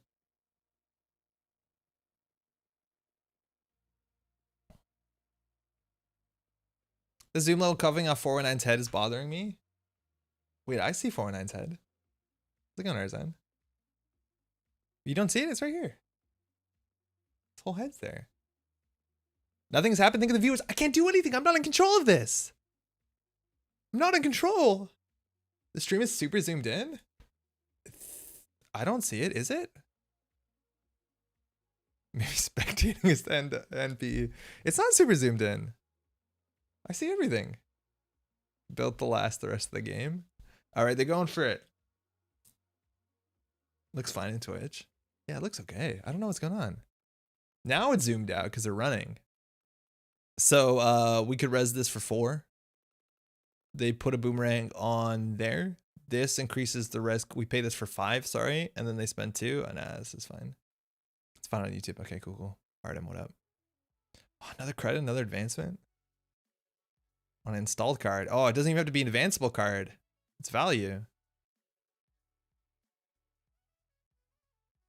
I can't read the cards. Yeah, that's gonna be a problem right now. It's really hard to fix. So we could put it on like a border control just to get more mass comms value. Just do... Oh, shit.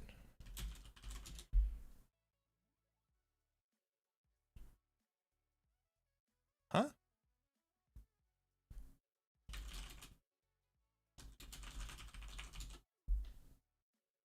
Yeah.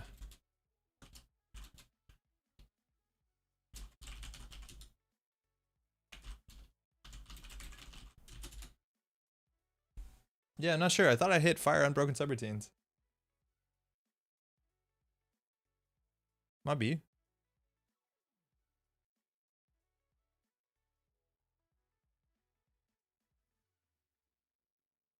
I wonder if they just don't want to run HQ. We probably should have 2 agendas in hand by now. Needs a doodle so we can advance all the cards. Oh man, a doodle. We can afford that. I'm surprised the doodle isn't one of these lists. It's not a problem though. I'm watching the game of Kentucky as well, so I can see the cards there. Yeah, that's a thing you can do. But I'm new. I mean, I do. No, 100%. Reading cards is super important. It's just, it's so hard right now because we have to zoom out. Since they updated how JNet works when they run, like it. Yeah, it's a thing.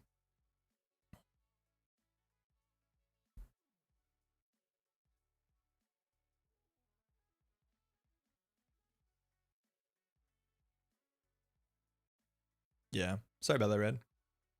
So the boomerang this, steal government takeover, and then we'll be free.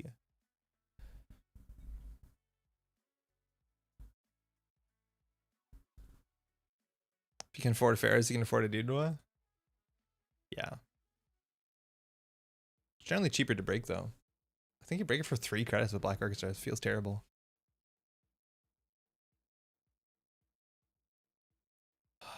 Sick. All right, 3 in 23 red Planet Couriers. If we score the Atlas, we actually do have a legitimate game plan. Admittedly, though, we'll have to re-advance our ice, but that's a big reason why dedication ceremony gets there. So like, we just need a top deck well. I'm just going to click for credits and hope that they just don't have multi-access. They might have a turning wheel, and that's like a legitimate problem by maybe putting border control on the outside is a problem, or even Alket on the outside, because they could bounce off of this. It's not an issue.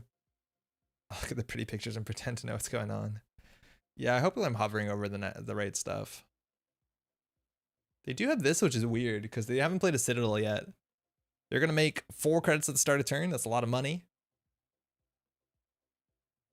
We could consider always popping this at some point, even to duck under. Sometimes under Hernando can be okay. If you're breaking a doodle, you're encountering it too. Yeah, no, you are. But the thing is, like, the extra advancements, like, they don't have the best value.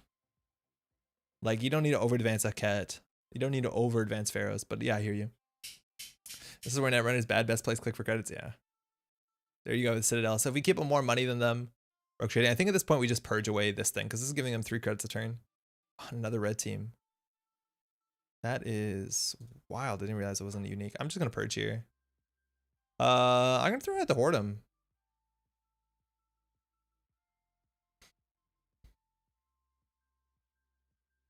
So now they're spending half their turn doing that. That's fine. Again, like a resing one of these things, which probably actually wasn't worth keeping, is going to cost us like 11 credits, which is a lot.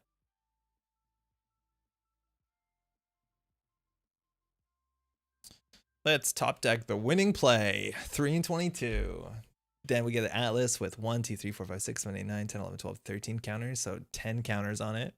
And from there, we just need, what, 9 advancements. We'll probably can figure it out. Trace, no thanks. So they're basically taking a tag with rogue trading and then end of turn using their link to make the Citadel free. Infinite money was sure purge was worth it. Well, I'm not doing much else. Like I'm not drawing, right? Well, now I am. Shit. So we have more Jacksons. I didn't realize red team wasn't unique yesterday. It doesn't matter at all though, since the clickability. Yeah, it doesn't matter because the server that you ran on, you can't rerun, but it gets it out of hand. All right. So we have 3 good draws. We have 2 spin doctors, which is a good draw. Let's put triple advanced pharaohs on R&D, making sure the run to check the top of the deck actually expensive. Yeah, no, I think you might be right at this point. But I feel like at this point, we're really close to winning in theory. Philotic and 50 mins are unique. Yeah. That's the flavor thing, though. I imagine government takeover is also unique.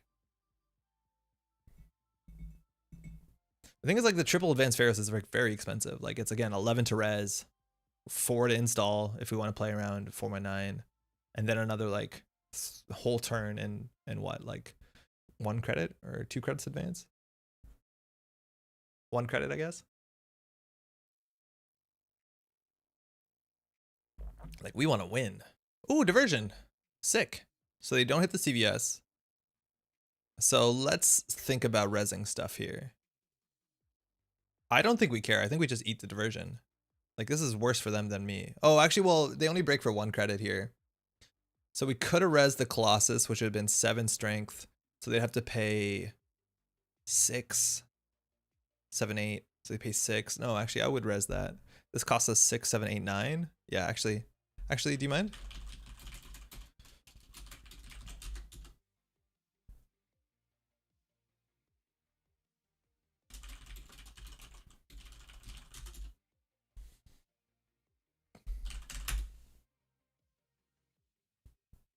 I'm pretty sure government takeover isn't unique for flavor. I honestly don't know.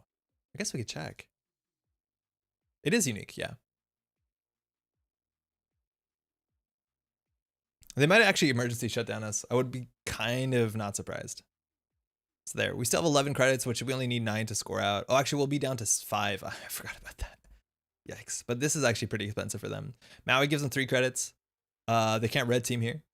So again, they pay 8, return 2. Oh, that wasn't that bad. But then at least they have to deal with this. Got a text message saying I can book my second vaccine shot. Sick, Solmer, where you at? From my understanding in Canada, or at least in Quebec, like my second vaccine is booked all the way into September, but it's very likely it'll be sooner than that. September feels like ages away. We'll put this on, I don't know. I guess. I'm in BC. Got my first shot back in March. Oh yeah, right, BC, of course. Give me back world domination? I don't know what that is. One day I hope for an X7 agenda so we can play 45-15 decks with 3 agendas. Yikes. One of the pros of working in the healthcare sector. Yeah, right on. I'm getting my first one tomorrow. Yo, I went yesterday. I went to university, so the guy who gave me the shot was like a young medical student. We talked about League of Legends. It was really pleasant. I don't actually like needles, and had a fine time. Could have res the CVS to get under Hernando, then res border control and popped it after a cat. I think though they're gonna put down maybe what's it called, worms. So I don't know if I want to res this. It would not have got it underneath. Just technically hit fully vax today. Yo, congrats. Rogue trading. Okay. So if we draw the red planet, we can't use it this turn. I wonder if they're sitting on a legwork or even like a Docklands pass. Oh, okay. Well, money. Yeah, right. Okay, cool. Thanks for trying hard to deny us of economy. I'll just click that for 12. Cool, go. World Domination is an ONR card. It's an 11-3 agenda that gains you 4 points when scores. Oh, that's kind of neat. That'd be a red Planet Couriers problem, huh? Still waiting for that embezzle to show up? Yeah, it's not that bad though. Like they can't trash our agendas. It's just the one apocalypse. Or sorry, the one biotic. Give us the red Planet Couriers already. Jesus. Fuck. What do we do? Turn 20, score 0-0. I know. I hate this. So we draw the red level clearance. So we can score one of these out from hand.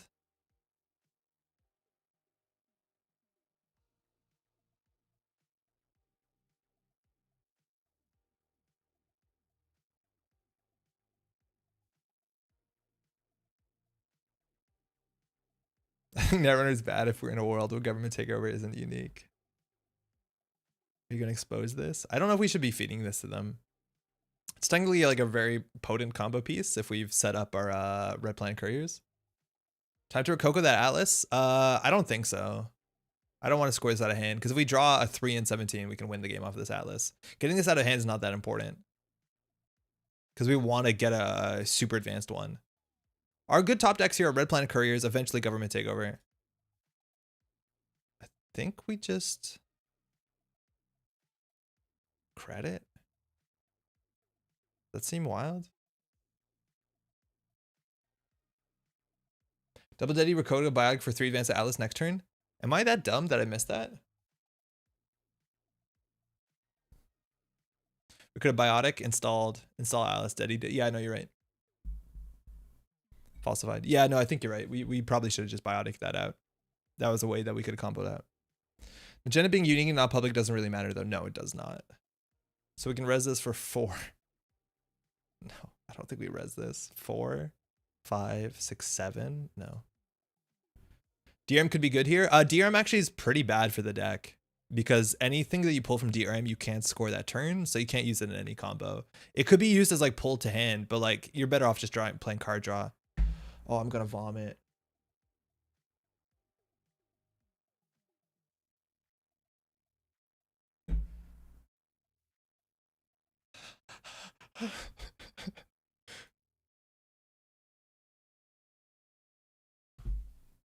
This is so much hurry up and wait. Yeah, I work in film. I know how this is.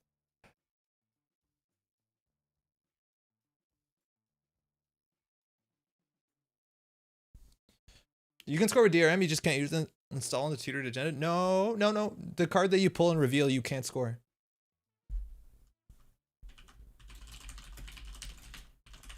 This deck could really benefit from RPC. It seems like a good card. Yeah, it says you can't score agendas for the remainder of the turn. It's irrelevant of the card that you pull. You just can't score, period. Oh, there's the turning wheel. So putting the border control out here is a huge mistake. The Colossus there was good. I'll still res it, but yeah, we're gonna lose to HQ pressure if we don't draw the red Planet Couriers immediately. Wow, that costs 7? Oh, holy shit, and they break this for free. That costs 7? Hey, now you're the rare opportunity for a situation where you discover government takeover and end up losing the game. Less than likely, but technically yes. Yeah, we're gonna lose this. I think we just need a power draw and hope that we find a spin doctor before we. There you go. Got to trade second biotic for localized product line so we can tutor up whatever we need. I'm pretty sure this is a very low roll, that it's not necessary. No. There, fixed. 3 and 12. Draw.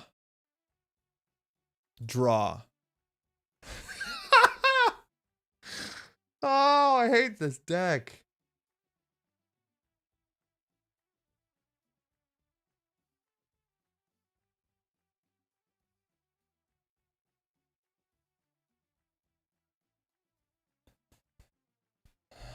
Why not saying you're 419 auto resolve? I don't know. They probably could. I don't do it though, mind you, because I like the reminder, but it's up to them.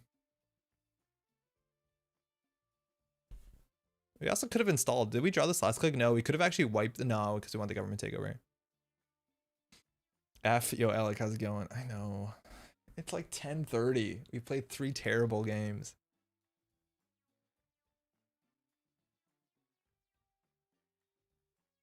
I guess we give him a food. I don't know. I think you just need to fire the border control on this. Yes. Yeah, we should have fired the border control. I think you're right. Yeah, we definitely should have fired the border control.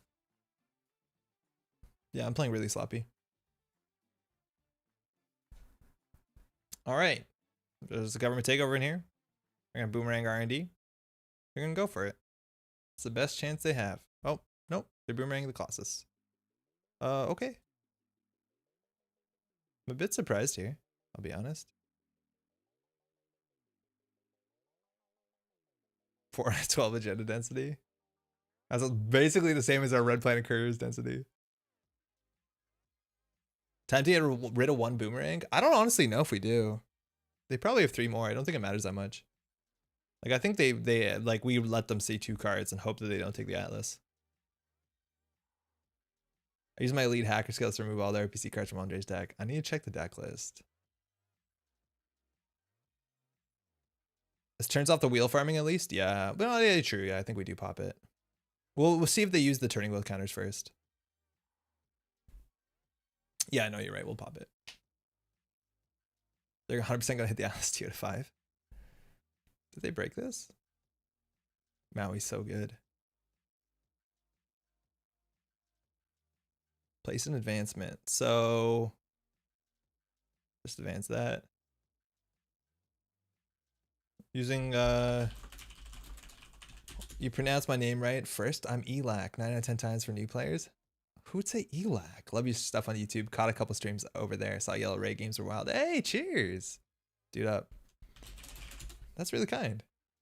Alec looks correct. Still very new to Netrunner. Got it on System Gateway during startup. Yo, startup is sick. Oh, they used it already. It might be. Startup is really fun. We need to do more startup on this channel. I'm glad you're enjoying it. Welcome to the game. This is what competitive Netrunner looks like. It's such a mess. Oh, geez, it's the worst. I'm kidding. Oh my lord! Did it? We have a chance of winning the Netrunner game.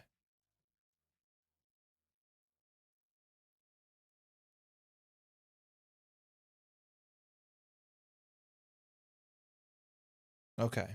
What is a game like that? Started at 9:47. It's 10:26. Pretty long. How many turns to spin up your advancements? A few. We can definitely pull a spin doctor and then put in dedications and then spend 1 turn just doing dedication. Yeah, I don't know. Yo, Parallel, how's it going? We probably still lose this on R&D. Firing border control reduces the runner's Maui value. Got him. And if they react like with the turning wheel here, we can pull the board. What's it called to hand? The thing that we're scared of. It's not even 12 cards in the deck to tutor sick. I know. Such a huge mistake. We overdid it. Very rough week. Looking forward to watching some good Netrunner. I hope it's doing okay. Sorry to hear it's rough. Go for the Rococo play. I think we can. What is the Rococo play? I honestly don't understand what it is. Because the Rococo's already been, so we need to like spin doctor it back. What is the Rococo play? Because I don't know what it is. We'd have to biotic the Rococo, right? You need to pop border control? We can't afford it. We're just going to pull the agenda to hand. Classic control deck plan of cutting off the supply of fun to the opponent's brain. It's a good way of putting it. Using tokens? I think the RLC Dedibiotic plan is the line. But how do you do that? Do you have to do like double biotic? Because I just don't think we have enough cards. Like biotic. Oh, red level clearance. Oh, I see what you mean. Yeah, okay. So that's 4, 5, 6, 7 credits. Yeah. RLC for credits? No, we RLC to install the clickless of the Rococo. So here we take the government takeover. I don't know if this is in order. Pull RLC biotic Rococo Dedi game to install and click on RLC. Yeah, and the cool thing is like we still have a mass comms in the deck. And also if they run R&D like on the last turn, we can draw all cards besides one and protect the government takeover in hand. Like this Alice with 11 counters is like pretty wild. Okay, so we definitely have to get the dedications back in the deck. We need 2 dedications. So we have access to 1. We have 1 in the deck, so that's fine. We 100% need to get the reconstruction back in the deck. So I'm going to install this into server 2. Yeah, we can do it. Masscom says nothing. Oh, Jesus. I was ready to tutor for it. Thanks for the reminder. Biotic red clear install Rococo 3x Dedi 369. Oh, we need 3 Dedis. Oh, right. No. So if they trash the Dedi, that's actually bad. Maybe this is the wrong time to do this. So we can do advance. That was the wrong card to advance. We should advance this 100%. You can spin dock the spin dock and pull it back to hand to recur more, right? Yeah, we spin doctor for the spin doctor. Here we can throw out probably anything. Oh, I'm gonna goof it up.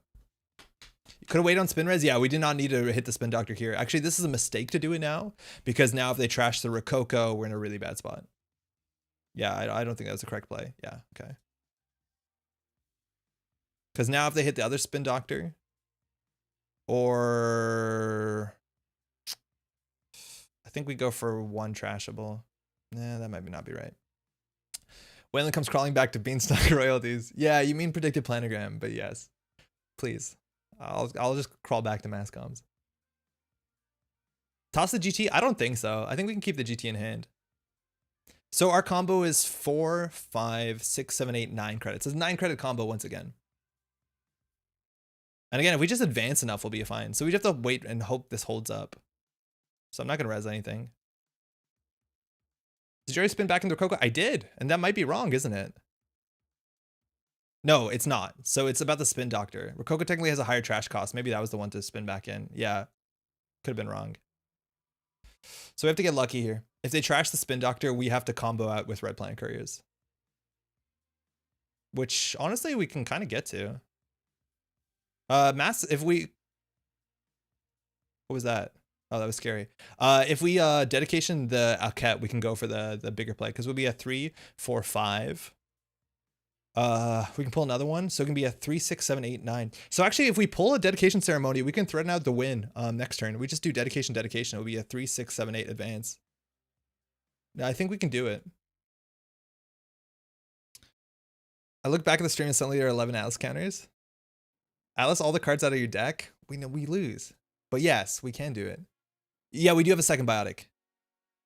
Yes, we have another biotic. That's right there. Okay, thinking. So, things we can do. To do the basic combo, we need 9 credits, and we have both cards in hand to do that. The problem is we don't have enough advancements. So we can do mass comms on this, mass comms on that. It would be at 3, 6, 7, 8. Now, if they run through the Arquette, we might be okay. Getting back to Spin Doctor instead of Rococo makes you slower. Also, Spin Doctor is literally unusable on 1 card left in RD for what it's worth. Yeah, no, there's points where it's actually a liability. You're 100% right.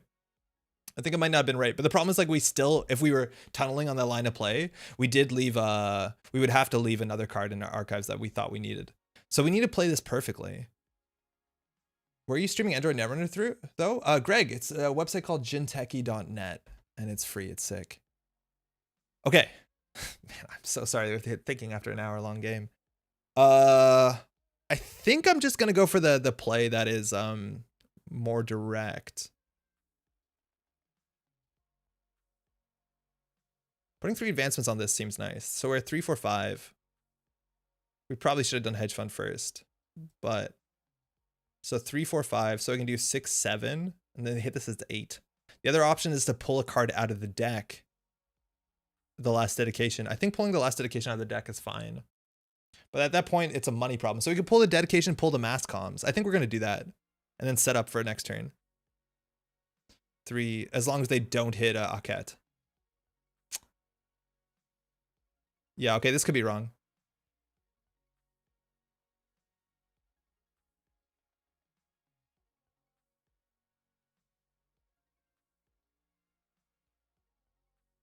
So there's a 2, 4, 6 credit. That's enough. They could also still be on diversion. Triple advancing this Aket's interesting. Hopefully that's good enough. We also can maybe afford this border control. Oh, we just hit into Hernando, so it's actually like 4, 5, 6, 7 credits. 8 with Reina. Jesus, really? 8? 4? 5? 6? No, 7.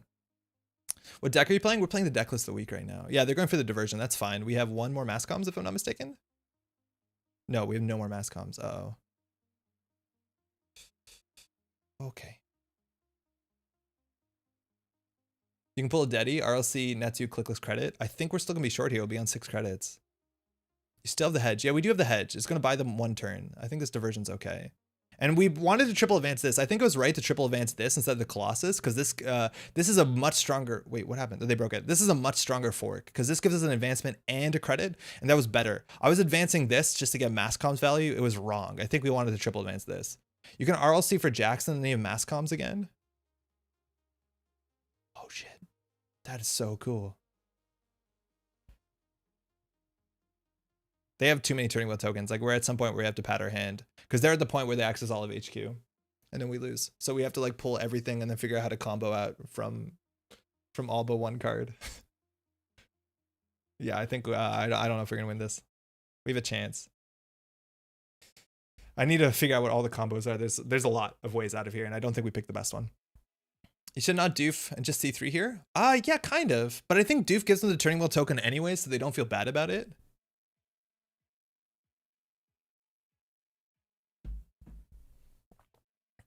How's it going, Verbose? It's a close one. Yeah, it is. And luckily we have enough for 1 border control. Yeah, you're right. I think we do red level clearance sometimes just for a clickless sprint doctor to get back into mass comms or something. Is the second biotic in discard? It's in discard, Eric. I think you win next turn if they get you down. Even if they get... No, how? How, Arizon? Fuck. Okay, how? Because we need to figure this out. Stat.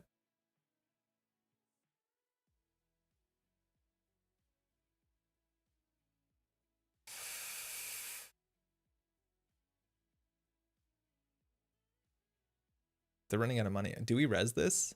Do we res the border control? Yeah, we have a border control. We res it for 5.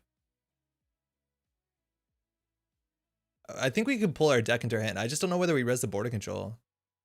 Because the option, like, they can see what? 3, 4, 5 cards that we have to react to this. I think the Atlas button might be better because I don't know how we're going to win off 1 credit. How many spin doctors are left? There's 1 more in the deck.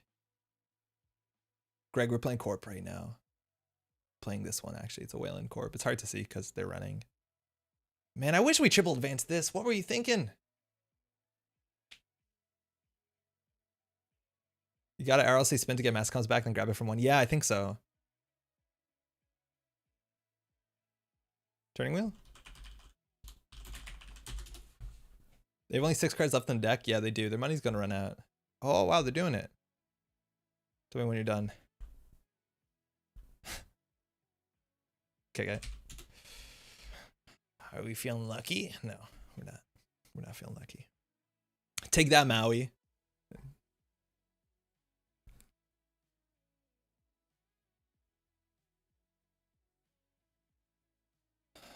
Okay. We should just play a Netscape in the list, right? Okay, they drew. So, start a turn, draw, spin doctor, easy. Shit. Okay, so we're on 1 credits. What can we do? We can clicklessly install a spin doctor. We can pop the spin doctor. We're at 3, 6, 7, 8. We can pop the spin doctor for a mass comms and a mass comms. That gets 2 cards in the deck, which is already a good thing. Takes 1 card out. Yeah, I think we do that. I don't even know if we have to use red level clearance. I doubt we do. Because we're not going to do anything this turn.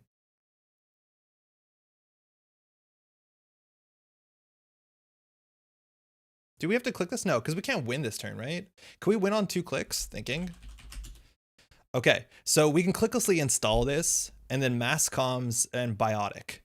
So then we could do mass comms. We'd have 8 credits. So we'd be on literally 8 credits, and we would have 2 clicks left. So we could also pull it by biotic. Shit, we're getting close, but no, we can't do it. Yeah, I think we just play this for a click. RC for a click and a credit? Oh, I don't know if it's necessary, because if we mass comms, like, we'll be fine. They have what? Maybe one more diversion? No, they played all their diversions, so I'm okay with it. I don't think we need to do this for a credit. Man, drawing 2 on this is the worst part by a mile. I don't want to draw 2 on this. Oh, that's bad. We're going to lose to the draw 2 on this. Oh, I don't think we can pop the mass comms here.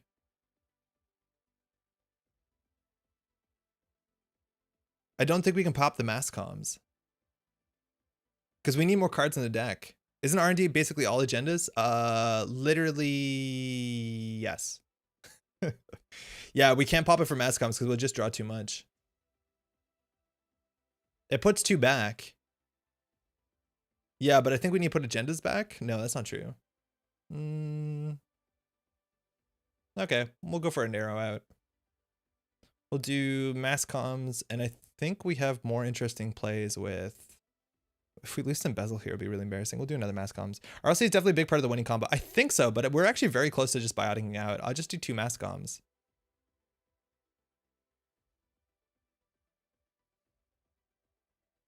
I guess. Then we can pull a mass comms out. I don't like pulling a card out of our deck. Because now our deck is 3 agendas. And what do we do with agendas in hand? I think we just lose.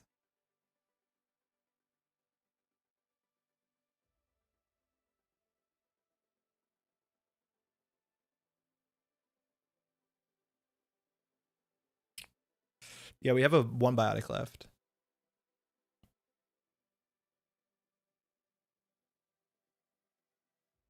Now we pray. Agendas in hand doesn't matter unless they get the 7 points. Yeah. Ow. So the best thing we can do is like draw 2 cards from R&D and then hope they don't have 1 click to run R&D and steal an agenda. If the agenda is the last card, we lose. Maybe split agendas so without GT they have to run all centrals. Yeah, that's interesting actually. Throwing out agendas might not have been worst here. But that's the problem. It's like if we draw 2 to like dilute HQ against their turning wheel, and again, it's hard for them to get turning wheel value a bit. If we res this, is also so expensive. I don't think we can afford to res this. Their right play might be run R&D, see all the cards, and then run HQ. But mind you, they only have 8 credits. So the boomerangs are going to matter. What's left in R&D? It's a global food, an atlas, and a mass comms. So that's the problem is if we pull 2 to hand and then the bottom card is like 66% times an agenda. Okay, so that's already 2 clicks down. They're going HQ. They're going to flush it. So if they run HQ here, they have 1 click left to run R&D. That's the problem though, is like we res this, it's cost us 4. It's a red team too. They spend turning wheel tokens on R&D, they draw everything but 1 card, right? Yes. That's fine. If they do that on R&D, we're fine. But then we can't pull cards to defend HQ. God, imagine triple advancing this. Imagine triple advancing this. What were we doing? Yeah, it costs 7 for the border control. Yeah, so we can't res it. What were we doing resing this, not advancing this? I guess triple advancing this has been better for us, but maybe that's not true. They spend turning wheel, pull cards. Yeah, we have to pull cards and then hope. If they turning wheel, we will pull cards and hope that the bottom card isn't an agenda or they haven't noticed it. If it's an agenda on the bottom, like we lose 100%. So they're going to see 1, 2, 3 cards. What do you want to do, chat? Do we want to pull 1 card and hope or do you want to pull 2 cards and hope? Well, we can see. We can pull 1 and then see. Oh, wait, it's our choice. Oh, it's our choice. I'm an idiot. Oh. Oh, of course, it's our choice. It wasn't random.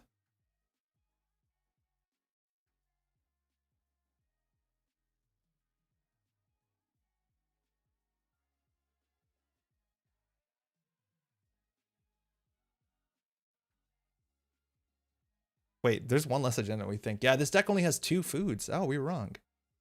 That face when Andre learns how to Atlas works on stream.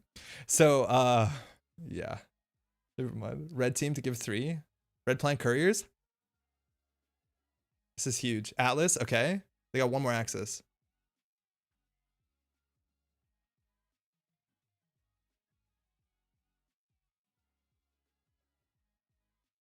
They have 1 run to win.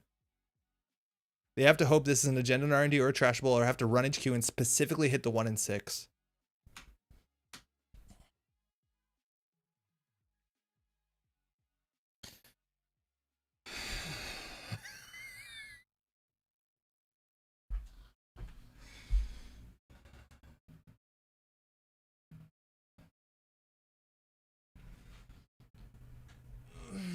My heart literally hurts.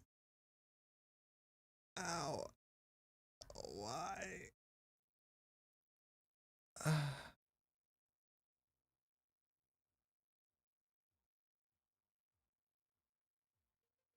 Why did they do any of that stuff? They could have just played it.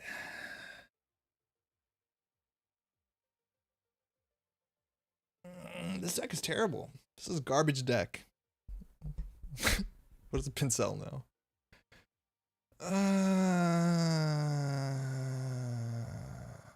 Shit. Well, y'all want to see how you score government takeover? You score it. You put it in Spiotic. You put it in server 2. And then you advance it. No. I scored government takeover, so you look stupid. I can click for 3. Evan, how's it going? Guys, Netrunner is great. Pay 3. This is the deck list of the week, Aurora. We're getting crushed. I missed the opportunity to pull the last card out of R&D and deck yourself out of spite. Yeah, you're right. We probably should have. But I wanted to score this.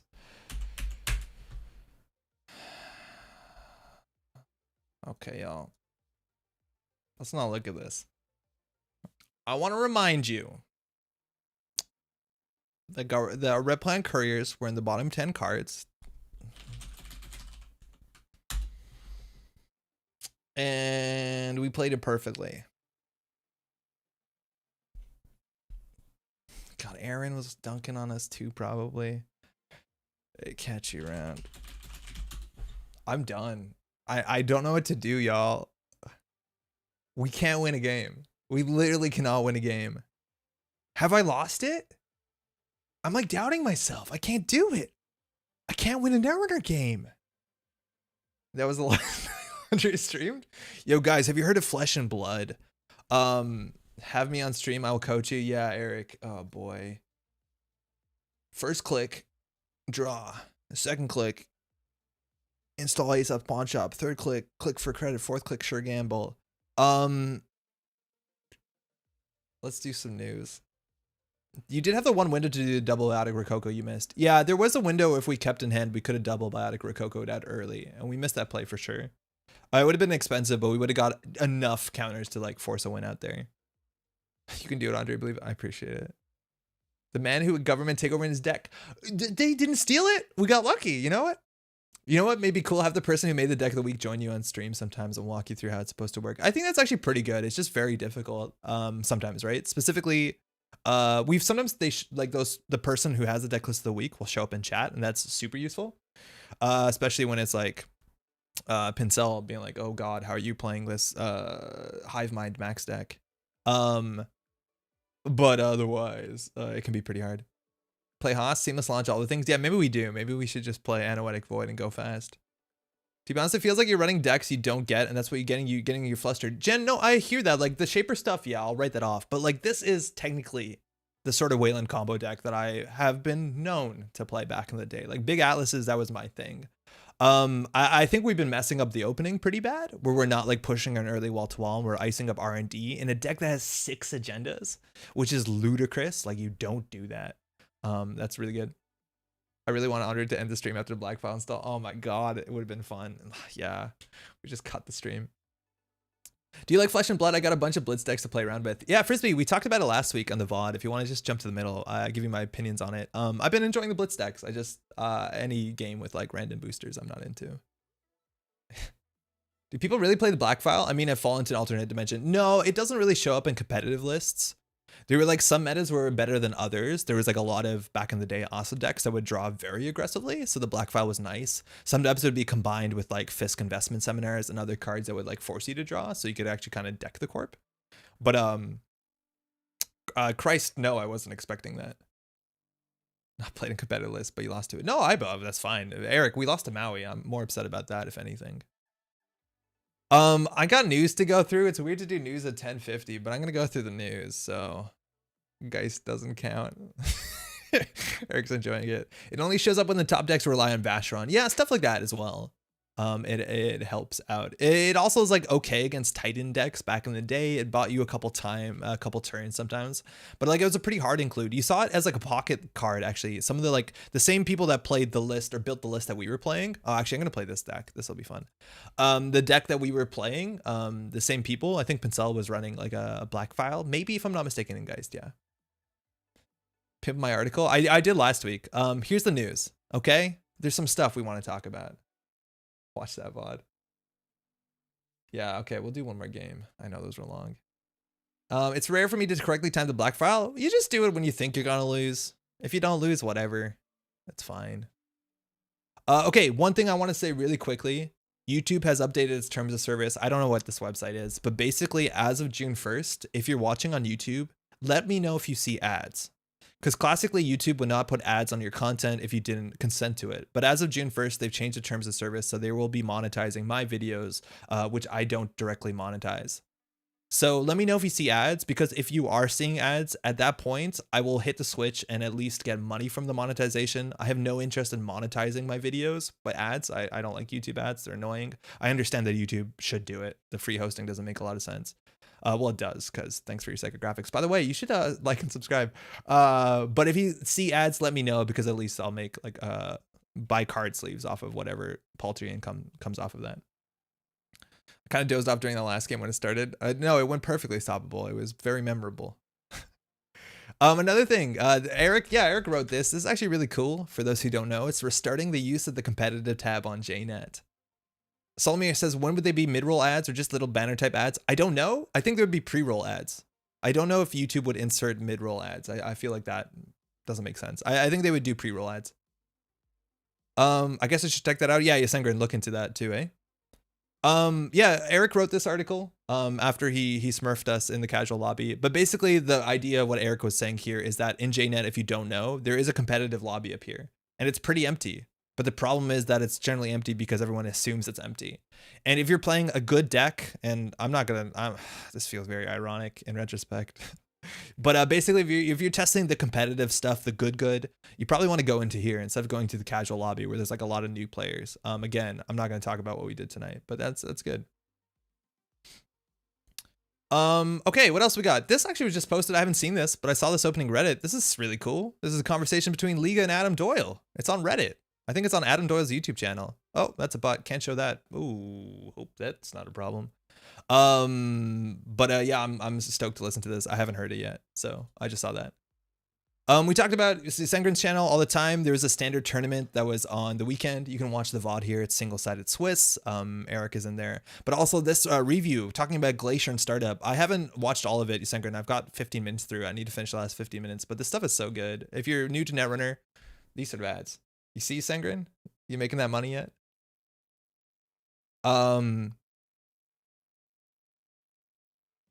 Yeah, this is good stuff. Check it out. Been watching all these Sengrin vids. Great stuff. Yeah, they really are. This is really good. Describing basically your strategy as a new player, like what you should be doing, how to build your game plan. Even talking about the small decisions that you don't think are important, but are so important to like capitalizing on your win condition. This is really cool. Otherwise, there's a lot of tournaments going on this weekend. There's a lot of tournaments that wrapped last weekend. Shout out to Vesper, who's running this tournament. I think it's just System Gateway with the starter decks, if I'm not mistaken. I'd have to read into it, but it's looks cool. It's this tournament. Am I mistaken? What is it? Yeah, I think it is that. Wait, what is this? Card pool standard plus the latest SBL? Standard ban list. Anyways, do check that out. Vesper streams all this stuff. It's really good. And there's other tournaments. Vancouver has a store championship. I think at the 5th of June, Yasengrin's running a startup tournament, but always check out Always Be Running. Let me just catch up on chat. I would love if comp was used more and casual doesn't feel so tryhard. But yeah, Bloom, I 100% feel the same way. I think it'd be really good for the game. And like classically, when we did VODs on YouTube, if we were playing good games, good decks, we'd go into competitive and play against good decks. So it's not just like, oh, here's my Weyland built to last world championship deck, and you're like stomping people who are just new to the game trying to play. I was gonna say Exile, but you know what I mean, right? Update from Lost Geek, Angel Arena is about a month away. That should definitely help with the competitive casual lobby issue. That's really cool. For those who don't know what Angel Arena is, it's like this new mode where you can throw your deck into a gauntlet of competitive games. It's really cool. I think the hard part about competitive is that my deck may be competitive, but I hardly ever consider myself competitive. Vincent, that's actually like fine. And I think you want to judge it yourself. Like if I'm playing a competitive deck, but I don't know what I'm doing, I probably would start out in casual, honestly. And then once I feel like I know what I'm doing, I'd probably push into competitive. Maybe I'm off the mark there though. I did want to ask why Gold Farmer is okay on that list though. Oh, Gold Farm is incredible in startup, especially in GameNet where they run through it for like 6 credits. You make 2. It's one of the best dice. Strong, yeah, it's not as bust as it was, but it's like one of the best dice you can play in that specific identity. The thing that new players are often piloting competitive decks because they net deck to learn the game. Yeah, exactly. And like new players, like the quality of the deck will help you play better, but like a new player with the best deck is not going to be winning consistently. It does help them point in the right direction. So I don't think a new player with the best deck should go to the competitive lobby. New players with net decks doesn't necessarily give them a huge advantage. Exactly. Since so many high tournament winning decks have a high skill ceiling, specifically now, and maybe that's the biggest issue. Oh no, maybe that's the issue with my win rate this month, is that the new meta's decks are high skill crap. Oh shit. Let's not dwell on that. And the last thing I want to say, I think this is kind of nice. So you know how Jinteki.net is like a cool website? I play casually a game called Doomtown. And Doomtown is building their own Jinteki.net for Doomtown. But what the cool thing is that like it's officially endorsed by Pinebox Entertainment, the people that make Doomtown. It's going to be released as of what's it called? As of August is the official release date. I think it's August, maybe it's July. It's sometime in the summer. But you can actually log on. It's doomtown.online. And it's probably a really bad way to learn Doomtown, honestly, because the UI is probably not perfect. But it's a way to play Doomtown for free, and it's open for testing. It's really cool because this is a branch off of Jinteki.net and also off of like the Iron Throne, the Game of Thrones one. And if you look on GitHub, it's actually called Town Techie is what it's listed under it, which is really cute. But it's just so cool that like the Jinteki.net framework being open source, so many other communities have used it to create their online engine. Like this looks very similar to JNet, which is cool, right? But this will have an official launch as of the summer, which is so cool because it's officially endorsed. But on top of that, Doomtown's a really good game. It really is. We did a video on this about a year ago that teaches how to play. So check it out. I enjoyed this game a lot. I think that's all I wanted to say. Let's go play a deck. Doomtown always wanted to learn that. It's a really, really, really cool game. Yo, Mick, as a new player, I like playing against meta lists and casual. For me, the distinction is more around casual takebacks and slow play. Yeah, and I think, Mick, that's like, you'll still see that in the competitive lobby. But again, if you're a new player playing the good stuff, playing against someone who's a new player playing the good stuff, like hang out in casual lobby, that's perfect. Welcome to Metropole Ranch, Andre's new Doomtown stream. I forgot what we called it. We called it something silly on purpose. Doomtown always looked pretty neat, but no local group, same as Netrunner. It's good to hear. Yeah, no, it really helps people get into the game. Doomtown is like such an interesting game. I'm a big fan. Playing against well-tuned decks is way more valuable when you're new. Yes, yeah, I think that's true. Okay. Kind of brutally so. Okay, I'll feel better. Thanks, Usangren. This is the deck that we were smurfed last week. This is what they're playing. Yo, Gunter, how's it going? Or G Hunter, I guess. I'm finally here on Twitch. Welcome over. This is a similar deck that we played before. I think it's relatively straightforward. It is a combo deck. We got to 6 points and lost to this, and this is the same sort of deck as the other deck. It's an advanceable ice deck with SSO Industries. You very aggressively get down to Cityworks Project. You have no interest in scoring any of your other agendas. And this is going to be the exact same situation in which I draw all the other agendas first and hate SSO, because this is the only agenda in our list that works with the SSO Industries ability. The idea is we advance this, so it's hard for them to steal it, and if they do, we have a single punitive. But the idea is that we want to score the Cityworks Project and then hit somebody with a Neurospike doubly. And we can get additional Neurospikes from Malapert Data Vault. And if we're playing against things like I've Had Worse, we can pull it out with Salem's Hospitality. We are weak to certain things. We are weak to specifically 6 hand size, like things like Anakama are a problem. You could always like Salem's to get rid of cards, so maybe it's not the worst. LO5TR has ring techie too. Right on. Thanos says, I always felt competitive was for tournaments. No, not really. A lot of times you'll see like competitive players that are training for tournaments will use that to try and basically say like, I'm looking for someone to play the good stuff because they want to test their good thing against another good thing, as opposed to be like, oh, somebody's like, you know, homebrew that's not like optimized or meta relevant, stuff like that. So yeah, we'll play it. It's pretty straightforward. Has some wormholes, which is cool. Good advanceable ice. We're not going to be advancing a lot of ice. We have a single consulting visit. There's some cute decisions to this deck. A lot of the other decks would actually run 2 hostile takeovers, but Eric is very clear that this does not have a winning line when it comes to scoring out agendas. So you never want to score out your agendas basically at all. So we're just playing 7 agendas because that's the fewest we could run. There's actually a consideration maybe you could even play government takeover in this deck if you're like really wild. Honestly, wouldn't be the worst. I'm also surprised that there's a single punitive as opposed to double, but I think a lot of the times the only agenda that's relevant is a CityWorks project, and that generally does like soften you up a bit. But I could see running double punitive in this list. Sometimes though, you end up if they run a central server to steal like a city SDS drone deployment while you have a CityWorks in the remote, you score the CityWorks and then do punitive Neurospike. Yeah. I start playing Netrunner in persons at my local card shop. I have a lot of real decks. Hell yeah. Are you playing modernly? Is that a thing you can do? Sports Hopper is a big issue. Yeah, Sports Hopper hurts. Obviously all the other stuff hurts. Like we do have mass comps to have money, but like we have to deal with Caldera, which we can't. We have to deal with No One Home, which we maybe can, especially if we do like 3 Neurospikes in a turn. There's also, we play decks like this where there's interesting plays where you put multiple CityWorks out on the table. Like you don't need to ice them a lot of times. Has government takeover ever been clicked for 3 like in the history of Netrunner? I have seen it. I definitely have seen it. I've seen decks that would be like psychographics one out or something like that when mid-seasons replacements was a card. So it's possible. Because back then you could do fast track, install agenda, psychographics. So I've seen it. Not vulnerable to the black file. That's a sign of a good deck. Pinsel. God, lost 3 games. Okay. You recommended Taskmaster last week, and I've since spent entirely too much time watching it. Yes, I did such a bad job explaining what Taskmaster was. I couldn't even think of what a good like task was as an example of why Taskmaster is so cool.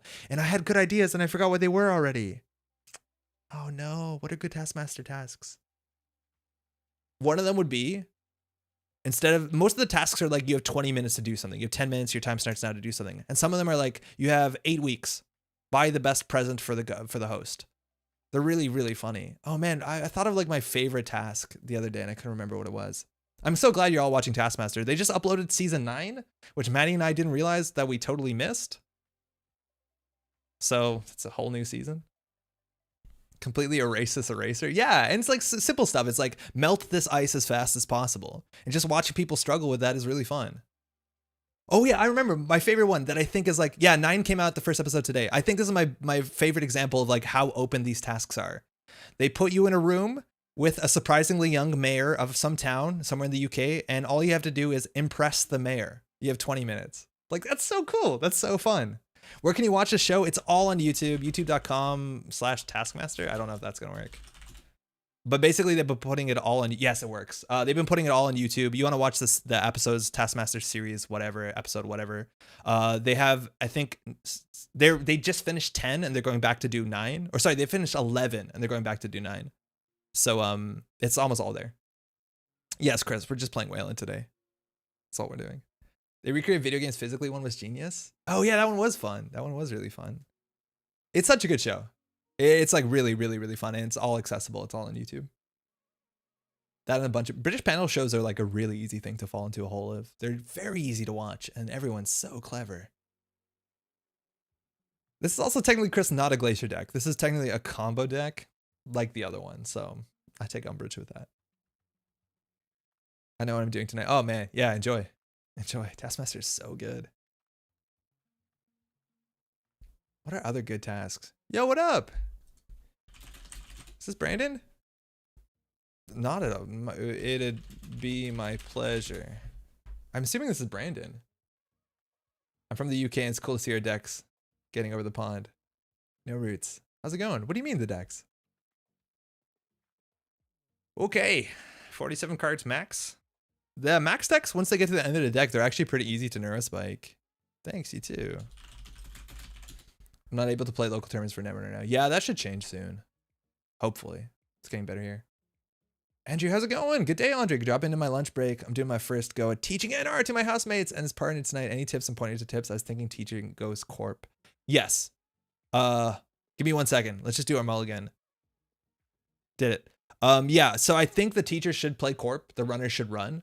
I think it's very important. I don't know what decks you're playing. If you're playing gateway, you're already in good spot. But basically emphasize, oh, this hand's abysmal. The idea that running shouldn't be scary, that they should always run. I think that's the most important thing. If they're not scared of your ice, which they don't really have a reason to be in system and gateway, and they just run everything, it's pretty good. I think that's mostly it. I think it's also important for them to understand that they don't need to break all subroutines on ice. They like that you get through ice even if you don't break all subroutines. That's super important. And always emphasize the value of clicking for a card, because that's sometimes for people who play like Magic or stuff, like they don't understand, or maybe for Magic they would specifically understand the value for that. But yeah, I think those are all pretty okay tips. This hand is terrible.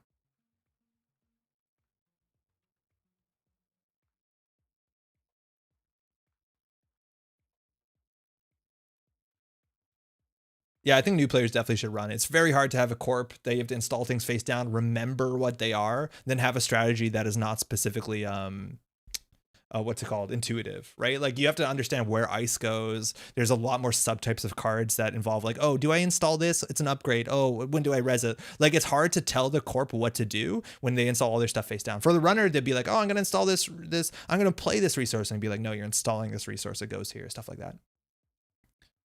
You can try IA the SDS. We don't want to score agendas. We're just straight a combo deck. We do not have the ability really to score after 7. Also, they would think they can't win because they don't have the concept of bluffing. Yeah, that's also a big point too. And it's really fun as a new runner to, oh, Jesus, I told you this would happen. It's really good for a new runner to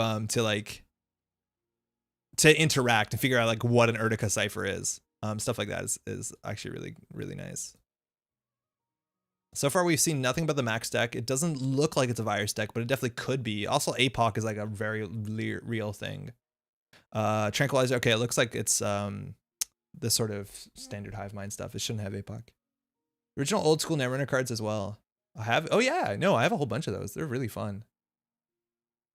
I'm going to be playing just with the gateway decks to start, as those are the only cards I have in Australia. The rest are on a ship somewhere. I hope you meet up with those cards, but System Gateway is the best set to learn the game, so you're in a really good spot already.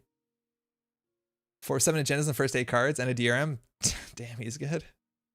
One more SD, so we've seen all non-face-ups. Yeah, 3 Jackson on bottom, we'll be fine. Cookbook, okay. There's a progenitor, so we know what the list is. We do have mouse. Actually, no, we don't care about AI, do we?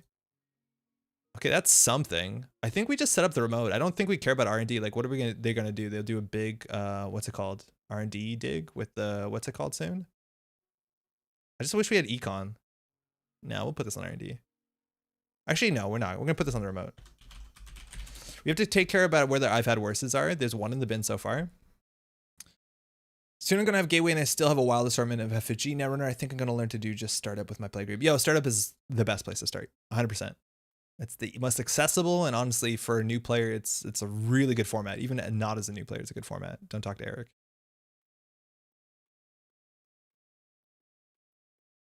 Yeah, I'm just gonna do credit. We probably actually could advance this more, but we're hopefully drawing into what's it called soon. Like we want to draw into a Malapert. We want to draw into a Neurospike. We want to draw into a Dedication.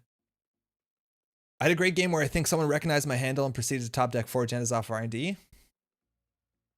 You see that name, you start running. Gotta get those accesses in before he reses his Pharos or whatever. I'm on the fence about ordering system update though, as I have about half the cards in the update already.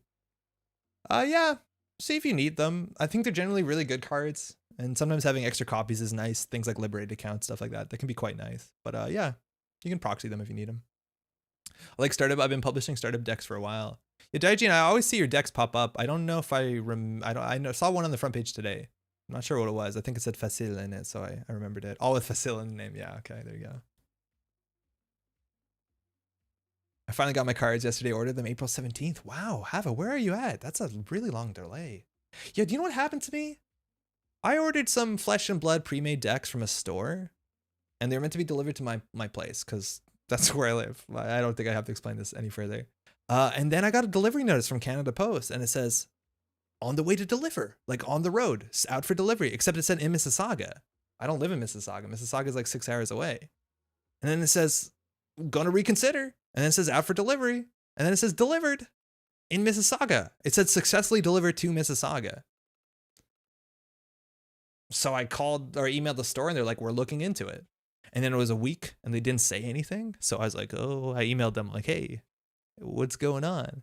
And then they say, we're looking into it. We haven't heard anything yet. So I look like an impatient dick. How much do we need for this? 3.6. I'll just click for credit, throw out DRMs. Keeping 1 DRM is interesting. And then I called Canada Post and Canada Post said, hey, your package has been returned to sender. And so I emailed the sender. I'm like, hey, did you guys get it back? I called Canada Post. They said you should have it. And they just responded, we're looking into it. We'll let you know when we know something. Am I getting scammed? In Saskatoon or Saskatchewan, excuse me. I've ordered through drive-through. So my mistake. Oh, actually, hey, drive-through cards announced on Doomtown. A Doomtown forum post said that drive-through cards was aware that their postage and shipping fee outside of America is pretty expensive, and they said that they've reduced it by about 10%, and they're looking to reduce it again once more. So if you've been like a bit apprehensive of ordering from drive-through cards, it actually might be a bit cheaper now. Sydney RL have been back up for 3 weeks now. Ooh. Also got charged duties. Yeah, drive-through cards gets duties. That's why a lot of Canadians avoid drive-through cards, which is a bummer because Nisei makes a bigger cut off of the drive-through card sales. It's just really unfortunate. And the duties can be a huge surprise because they use USPS and yeah, they charge aggressively. Okay, Knob Curie is a bit scary because they can charge up. We've seen one I've had worse, but again, they eventually get end of their deck on a simul chip. So, okay, that's fine.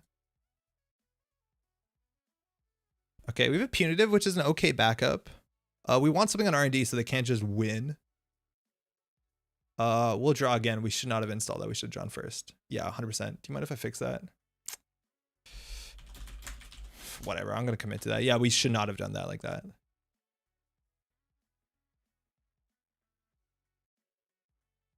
Especially because we got 3 re-advancements. That was wrong. You guys play Netrunner in person?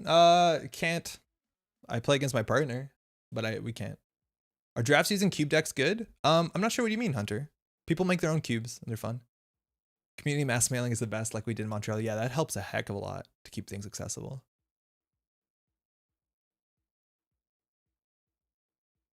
Do you mean like the FFG draft cards? Because it's pretty random what you get and most of those cards rotated. Yeah, I don't think there's a community in Saskatchewan. Unfortunately, there probably is, honestly. I don't know. I know a lot of players from the prairies, but it's like, you know, retrieval run. Oh, wow. This is really fun because they can choose to not use retrieval run. This is an interesting inclusion. So then they access the cards instead. So like this forks, because this is a replacement, but instead of breaching, you may install. So they can always use this as a bluff, which is really cute. I wonder what they install with that.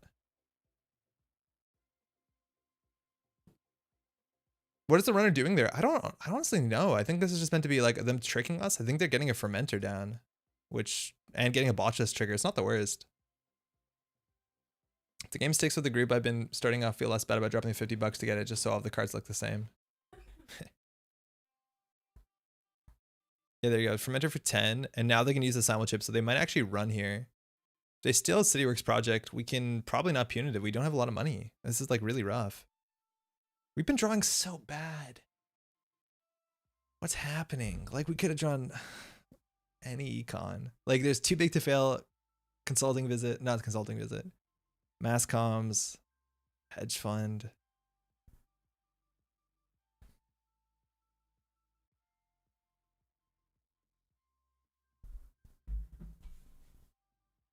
So they simul-chipped for fermenter. They're playing around. That's an interesting pop. I think they're playing around. What's it called?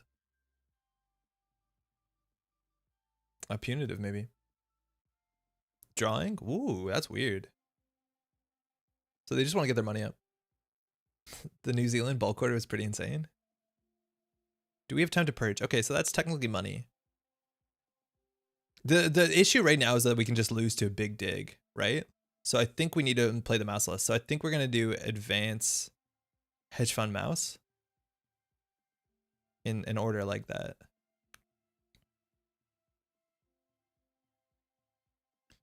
They don't have access to Omar just yet. They could put it back in their deck, but their rebirth is here.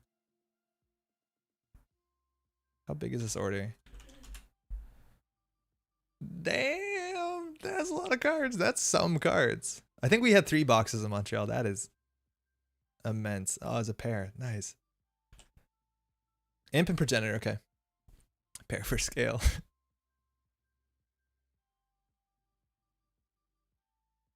All right, so they still have 2 Avid Worsts again. If we set this up where we can do a single event, we'd have to do score, and then we'd have to do what's it called?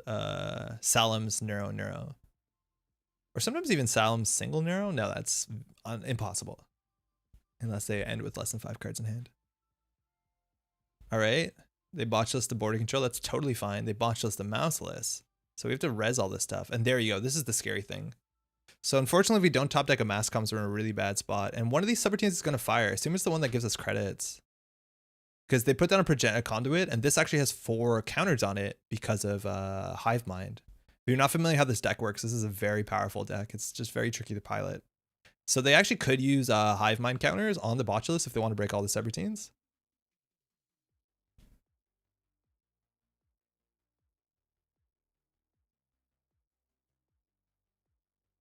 Let's see if they do, because that means they see fewer cards, and it also impacts their fermenter. So we're going to gain 3 credits. That's nice. We could use that. And the border control here is not like that relevant. So running a virus deck, yeah, it's a very virus heavy deck. It's actually like an incredibly virus heavy deck. So far we've seen only a paperclip. Every other program's been a virus. If they steal 6 points, we just win. Yeah, no, you're right. And if it's an SDS, like they'll have to trash their money, but they can pop this for like 12 credits. So no, if they steal 6 points, we don't. Oh, it's the last click. Never mind. Oh, we fire? Oh, they broke both. Okay. No, it's very unlikely for us to win. We just don't have enough money. There are a bunch of resources for drafting in SimSlack, trying to think if they're localized somewhere. Yeah, I don't know where the cubes are. Yeah, if we didn't res border control, we had a better chance at winning. I think we might have goofed that up. Unseen, Spin Doctor, Unseen. Again, we don't have a lot of agendas in the deck. And CityWorks doesn't do anything if it's not installed, so it's a free steal.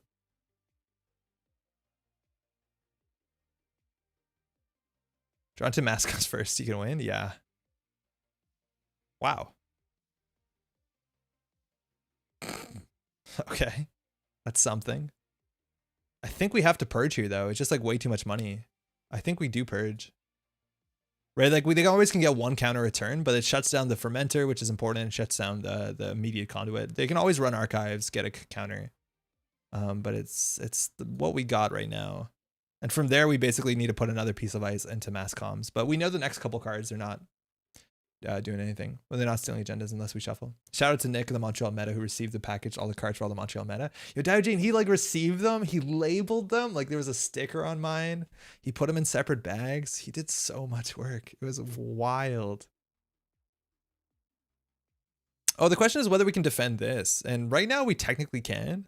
I think we res the Mesfingo. It's a bit better for us. It has 4 subroutines, which is annoying, but they can always paperclip it, I guess. But again, this does 5 damage. We can do mass comms punitive. Opa. Does purge get you credits? No. It's just 3 clicks to wipe all virus counters. And there's some cards that specifically say when the court purges, trash this card. There was none currently, but there are some cards that say that. But largely it just clears things. So like the conduit has no counters on it. The hive mind, importantly, has no counters on it. So the fact that they didn't steal agendas means there's a big chance that there's combo cards coming on the top of the deck. Like I said, amazing. Yes. Yeah, Nick is a hero. Purge only gets you credits in like 7% of modern corp decks. Would it be right to say that you prefer combo decks? Classically, yes, but I don't like the combo decks like old Cerebral Imaging that could just win out of hand. Like I like building these sort of like deadly forks. Like the PE sort of decks with Advanced Ball Traps or cards like CityWorks and Neurospike. Like that's fun for me. Yo, Hofcorp, yeah, it has been a minute. How you doing? Second Fermenter. They still have more MU. That's going to be a big trash. It's going to be like a 10 credit trash next turn. A Hordem. They don't really use AI breakers. We can't afford to purge every turn. If we draw one more, they see one more. Ah, Jesus. They'll do that. And we can always put a border control in R&D, but the 3 advancements on this seems a bit nicer. Okay. Are you an Atlas deck player? You seem to prefer P? I'm a huge Atlas deck player. I used to play, like, the deck that I've, like, played competitively when I got into the game was mid-season replacement psychographics Atlas. That was, like, my thing. I was like, and that was back when Weyland wasn't good. So it was, like, a niche thing. And I took a lot of joy in playing that sort of thing. Well, this deck runs, like, multiple retrieval runs. I'm so surprised. Icing up archives is also not the worst, because then they have to actually expend resources to get the knob Curie counter. It probably would be right to put a border control here. Or just a nice. Like, maybe just a Hordem there is good enough. I think the Hordem there was better than Hordem on R&D this turn. When comes Malapert, Neurospec, or Consulting? Yes. Thinking Treading Water is a losing battle? Oh, you mean just like drawing? Yeah, I think you're right. And also advancing this additionally is probably really good, because there's turns that the Brandon could consider running for this.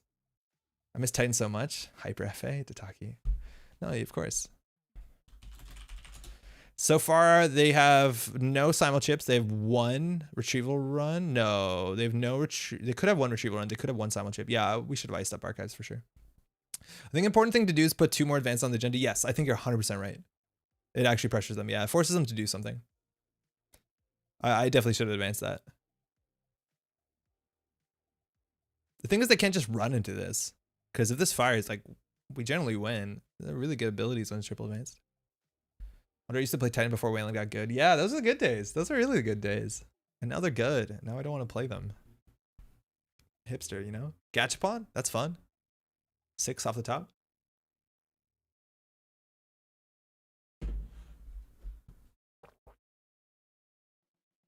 In a few more turns, it becomes impossible to have 8 cards in hand for what it's worth. Yeah, you know, they're milling themselves. So if there's 3 advancements on this, or 2 more advancements, right, they need 7 cards. And then still to dodge punitive. That being said, they have some credits. Oh, that's unplayable. That's fine. So we'll do advance. I think we'll just ice archives. Not that that's particularly good. Do we need the credit? God, Mascom's gonna be so good. How many agendas in this deck? No, we only have 6 or 7, I think. I think we have 7. So not a lot. They need to steal 3 of them to win.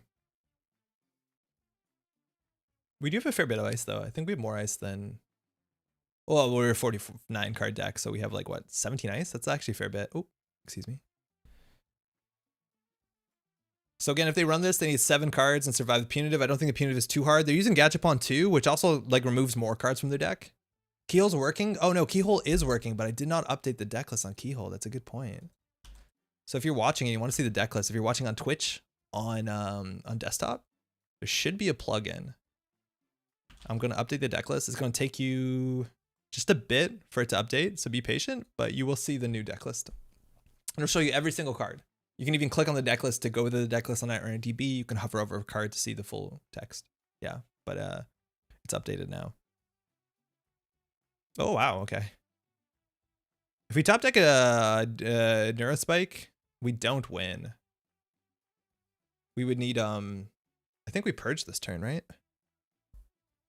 Wait, have they not started their turn? Oh, they haven't started their turn. Okay, cool. So the Gachapon on the Botulus. Okay, I see what's going on. They haven't done anything. I'm in danger. They've removed a simul chip? What? And a liberated? They trashed Amakua and labor rights. Again, 2 I've had worse are still in the mix somewhere. They might actually at some point, like, if they want to be really defensive, they could consider liberating back in an I've had worse, which prevents them from dying. Okay, they're going cure. So we only need 6 credits to kill them, sometimes 8. I'll res this. So they're gonna see a lot of cards here. But again, there's only 4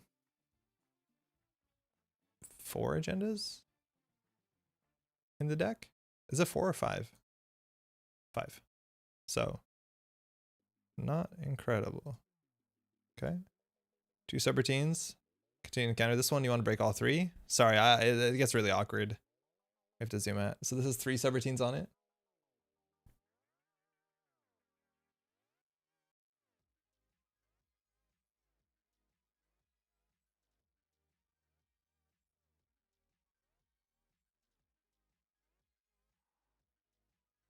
Yes, 3 cards. Sick.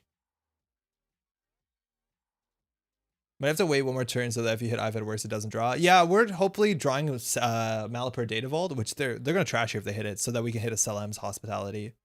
Or you can do consulting visits sometimes, but we don't have enough clicks. Do we ever border control? I think they might give us 3 credits here.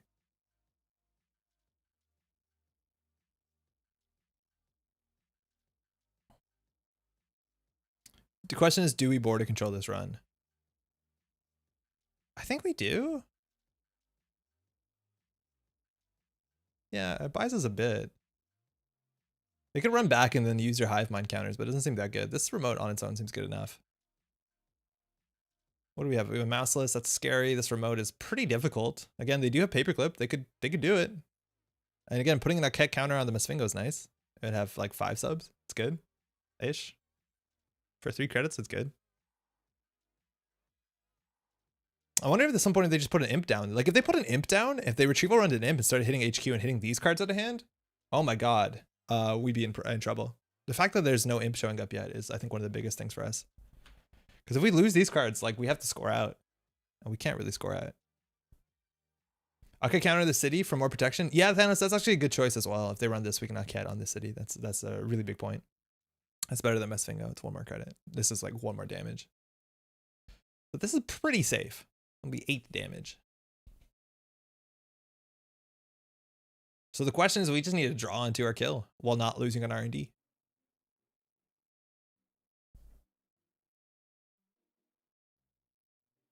Funny enough, we're exactly on 10 credits. We could advance this once just to too big to fail. This deck doesn't use the bad publicity too well because the only stuff it really does mid-run is use Simulchip, and that's generally free anyways. So maybe they get a paperclip down. Who knows? Also, if you don't know, maybe you're new to the game. The king is Brandon, and Brandon is visually impaired. He can't see. And normally when he plays in tournaments, he has somebody as an oracle who they're basically what they do is they operate Jinteki.net and using voice describe everything that's going on. And Brandon just says what to do. So the oracle, and you can see this on like VODs playing at tournaments where somebody shows up and, you know, does all the stuff, all the physical manipulation, or not even the physical manipulation. That's not at all true, but basically just Brandon will hold up a card and be like, what is this card? What is this card? I've had the pleasure to oracle before for Brandon. It's like really stressful. Because if you fuck it up, it's on you, right? And you robbed him of a good line of play. And he's very, very good at the game. But it's so cool to watch. So playing against his deck, is the goal to try to steal City Works before it has 5 advancements on it? It technically makes it easier if you do that. But if you do that, a lot of times they'll chase you down with a punitive. And again, as soon as they steal that, we'll just like pull another one from the deck with DRM. So the easiest time to steal this is yes, when there's no advancements on it. Or actually the easiest time is from central servers. And the king is one of the best players in Netrunner. He is very, very good. Yes. And he plays very aggressive decks as well. Like very disruptive decks. Ah, we going back. Woo. So Conduit, still going to see 4 cards. I can break 2 subroutines on this if you really want to. But you're going to have to use the Hive Mind counters, which I think we're totally okay with. Fire all, what do we get? Gain 4? Oh, sick. This mouse is going to be more interesting. You can't take the 3 net damage, and I don't know if you want to take the tag and end the run, so what do you do here? Do you break 2 subs using Hive Mind? I think they might. I don't know what Brandon's up to.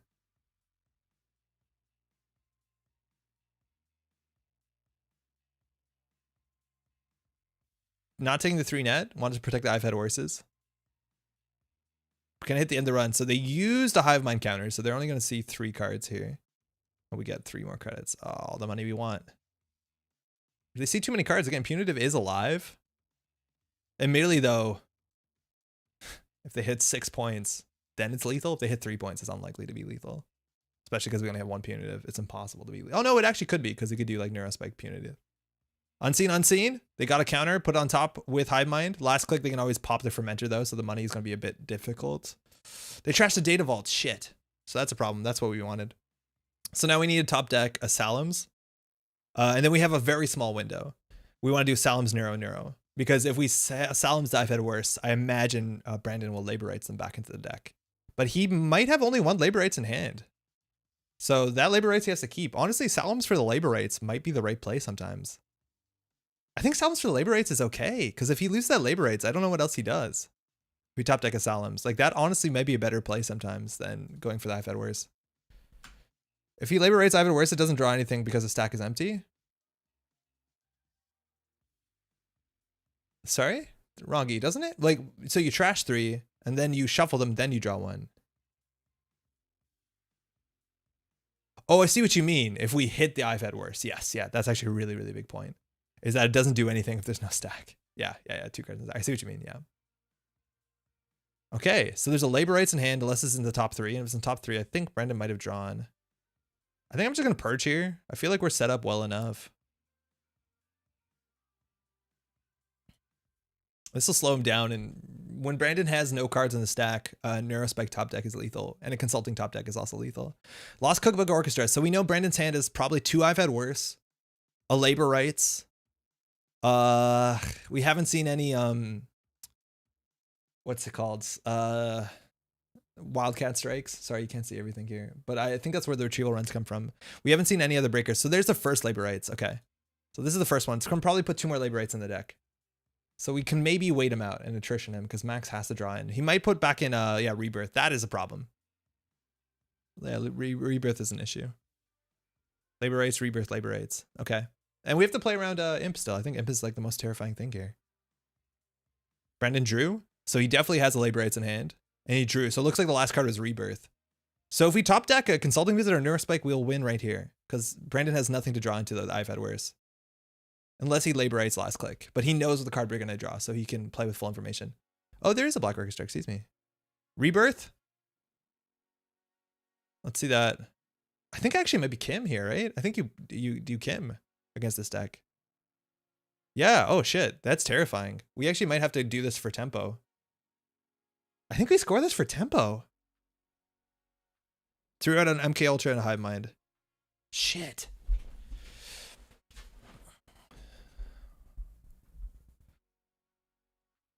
So we know in hand there is a labor rights in hand. I think I'm going to do this for tempo. Well, we can draw once. No, I think we score this, we Neurospike, and we install the next one. Yeah, we could consider drawing once. I don't think we do. I think we're just going to grind them. So we hit labor rights, retrieval run. Sick. That's so good. So Brandon has no more tricks, I don't think. And now we just DRM for another CityWorks project, which I don't think he can steal. And then we advance it. So as long as we don't lose to R&D. Yeah. Because this is a 3 damage steal. And you can't imp it. So Brandon is putting the pressure on. And we still do have access to punitive, but the money is very limited. Hitting both labor rights was incredible. I honestly don't know what the other 2 cards in hand are. I think they're 2 I've had worse. His hand is just 2 I've had worse, if I'm not mistaken. Is it just 2 I've had worse in hand? That's hilarious. So Brandon has to win with like basic breakers. Oh man, okay, we have a game. Maybe they're not on 3 Avidors. I assume they are. We've seen 3 gambles. Let me move my face. We've seen 3 gambles. What do you think will be in his hand? Another Simulchip might be a possibility. I haven't counted enough influence. It's 3 on the Fermenter. 4, 5, 6, 7, 8. We got 9, 10, 11, 12, 13. So it could be one more Simulchip, which would be a problem. Yeah, I don't know.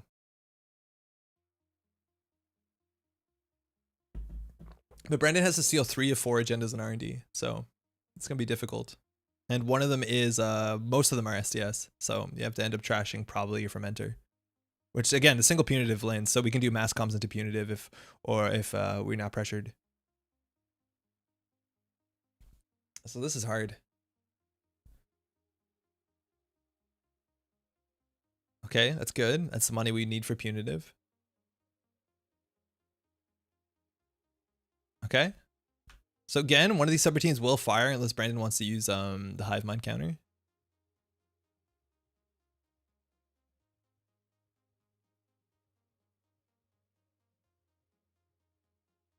I can see real time what he breaks.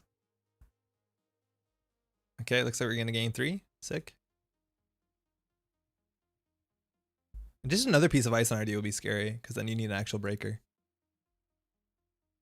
We did shuffle. I think we got past the lock. I might be wrong here. So trash a consulting visit off the top. Okay, that's fine. Well, no, we would love to draw that because then we can score this into consulting. But if Brandon steals a 3-point agenda here, we have like mass comps into punitive. He's dead. And he's used his Edward Kim already, so this punitive in hand is safe. Again, he can pop this for 8 credits, putting him on 20, but I think we get there when we play this for like 30, 2, 4, 6, 8, 10, 12, 14 credits. Like that seems good. Second card from R&D, considering it, might be a Maliper. I think you trash the Spin Doctor on site.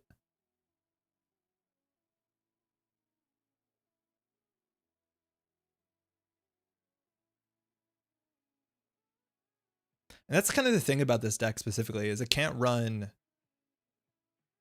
too often. Oh, stole the SDS. Okay, punitive is live now. What did they trash? A Botulus. Okay, off the mouse list. So like, they can't run too often because like they have limited runs with things like Botulus and their triggers off retrieval run and simulchip. So like it's hard for them to like poke R&D. If it's SDS, you might be figuring out, yeah, you're totally right, stoppable. And at this point, a single punitive is lethal with only 2 cards in hand and nothing in the stack. I'll laugh if those are 2 iPad words. Not that they matter at this point. So they saw 2 cards, if I'm not mistaken. Are they going to go hand to hope to knock it out? They can't because they actually already accessed an operation off of R&D and they're forced to trash a consulting visit. So if they run HQ, they can't Edward Kim it. So they just have to hope that they find 2 more agendas here.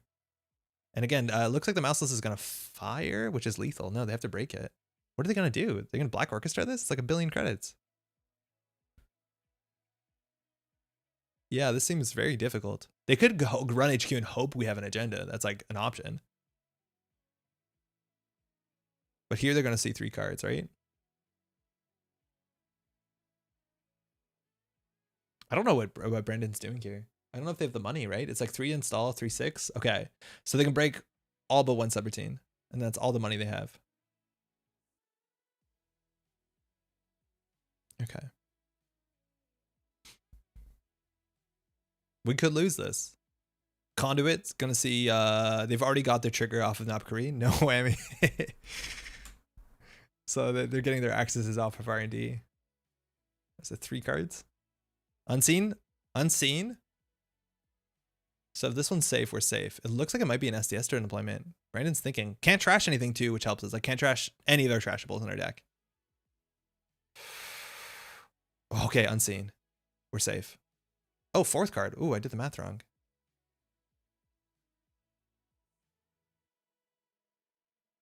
Additional cards. Yeah, right. So it'd be 1, 2, 3, 4. Kim, something? Yeah, you did. First thing you accessed. Yeah. So they missed that they Edward Kim consulting visit, which I don't think it tells you. It just says you trash this because you have to. Edward Kim is not mandatory the first thing you access. So it's not a choice. So even if you run archives with Edward Kim and you access an operation in archives, it eats Edward's Kim ability, which is an interesting interaction sometimes. So can see 1 more card on R&D. But again, they can't break the, or they could break the Whoredom. No, they can't. They don't have the money.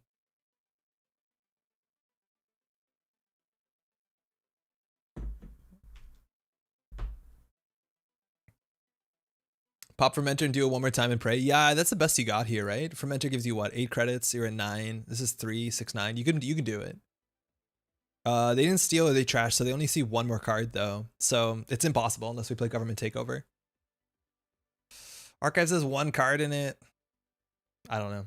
Pop Fermenter, they see 1 more. That's the problem. They're doing it though. They have to hope for Takeover. Okay. This one you break for 3. It's a lot easier with Black Orchestra, which boosts up to 4 and breaks 2 subroutines for 3 credits. You're hitting here, the mouse list, you can pay all your money, and again, we will gain 3 off of it. This has given us so much money so far, not that we actually need it at this point. Yeah, they have exact credits. So they choose what subs they're on. So they see one more here. So again, they can't trash anything. You're on top and going for glory. Ooh. Oh, Neuro on top. We can't score Neuro, though. This only has 1 advancement on it, so they'd be safe to that. I don't know if they know we have punitive. He likes the government takeover. We won't see Andre for a month. Yo, June's going to be a better month. Don't worry. Yeah, there's no government takeover. No, there's no stress here. This is impossible. Ooh, they got another STS, though. Damn. Shit, they got close. Okay. I'll just punitive for 6. Trace 31. Good game. The Kim pressure is scary.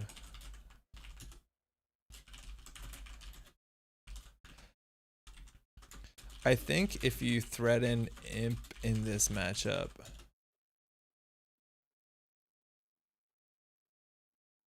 it's really hard for me. Hey, cheers, dude. All right, we got one. I feel like we did a cool where we realized that we didn't want to go for the combo and we went off to our like second game strat. That felt good. Felt like we recognized the board. Beans. Victory. We did it. Oh my god, June's gonna be so much better. We're gonna win every single game we play. And if not, that's okay. We'll rage quit. Make sure that number stays. I know that feeling. All right, can end the stream on a high note. Yeah, we did it. And all it took is like just one of Eric's lists. That's all you need. You just need Eric on the show. He'll show you how it's done. Hey, thanks. You too. Take care, eh? Yeah, Brandon's a great dude. Plays out of Toronto, so he shows up to like Montreal events. Windows were a thing. We should do one more because we're on a win streak. No, it's 11:40. Unfortunately, I can't. I got a lot of stuff to do tomorrow. I gotta wake up a bit early. So I think we're gonna call it there, y'all. Jesus. Look, I promise you, there's a big chance that Nisei might do something about this deck. I promise you it's actually really scary. And for what it's worth, I feel like we might have been better playing this list today. Yo, Kat, how's it going? Encore? It's a bit late. We can't. We've had a brutal day today, or a brutal night tonight. So, is there a new gateway vid on the schedule? Yeah, this should be this weekend. This weekend we'll get another one out. We try to do it every 2 weeks. It just seems more realistic because it's been pretty difficult. It was a long weekend last weekend too, so it's nice to have the time. But we should be doing the Shaper stuff. It's pretty straightforward, I think. Shaper's like really easy to look at. Oh, it's just a sure gamble. Let's go. But that's largely it. Again, I did mention this earlier. If you're watching this on YouTube as of June and you see ads on this video, let me know. Because YouTube is going to be monetizing my stuff, even if I haven't consented to it. And if that's the case, I might as well just consent so I make some money off of the video. Might as well join them. Huge shout outs to everyone hanging out in chat, everyone watching the VOD, have fun. Huge shout outs to all my opponents. I'm kidding. I had a lot of fun tonight. Fun streamers always keep me from watching playoff basketball. Oh yeah, basketball's on right now, right? Hockey's also in playoffs, I think. Sports. We'll be back with a video. I'm hoping on Monday or Tuesday. If not, we'll be streaming on Thursdays. Again, if you want to follow or like the channel, the video, the Twitch stream, that helps us grow, be greatly appreciated. Take care of yourself. Go get your vaccine if you can. My arm feels a lot better now. It was pretty bad this morning. That's largely it. Take care. Ciao.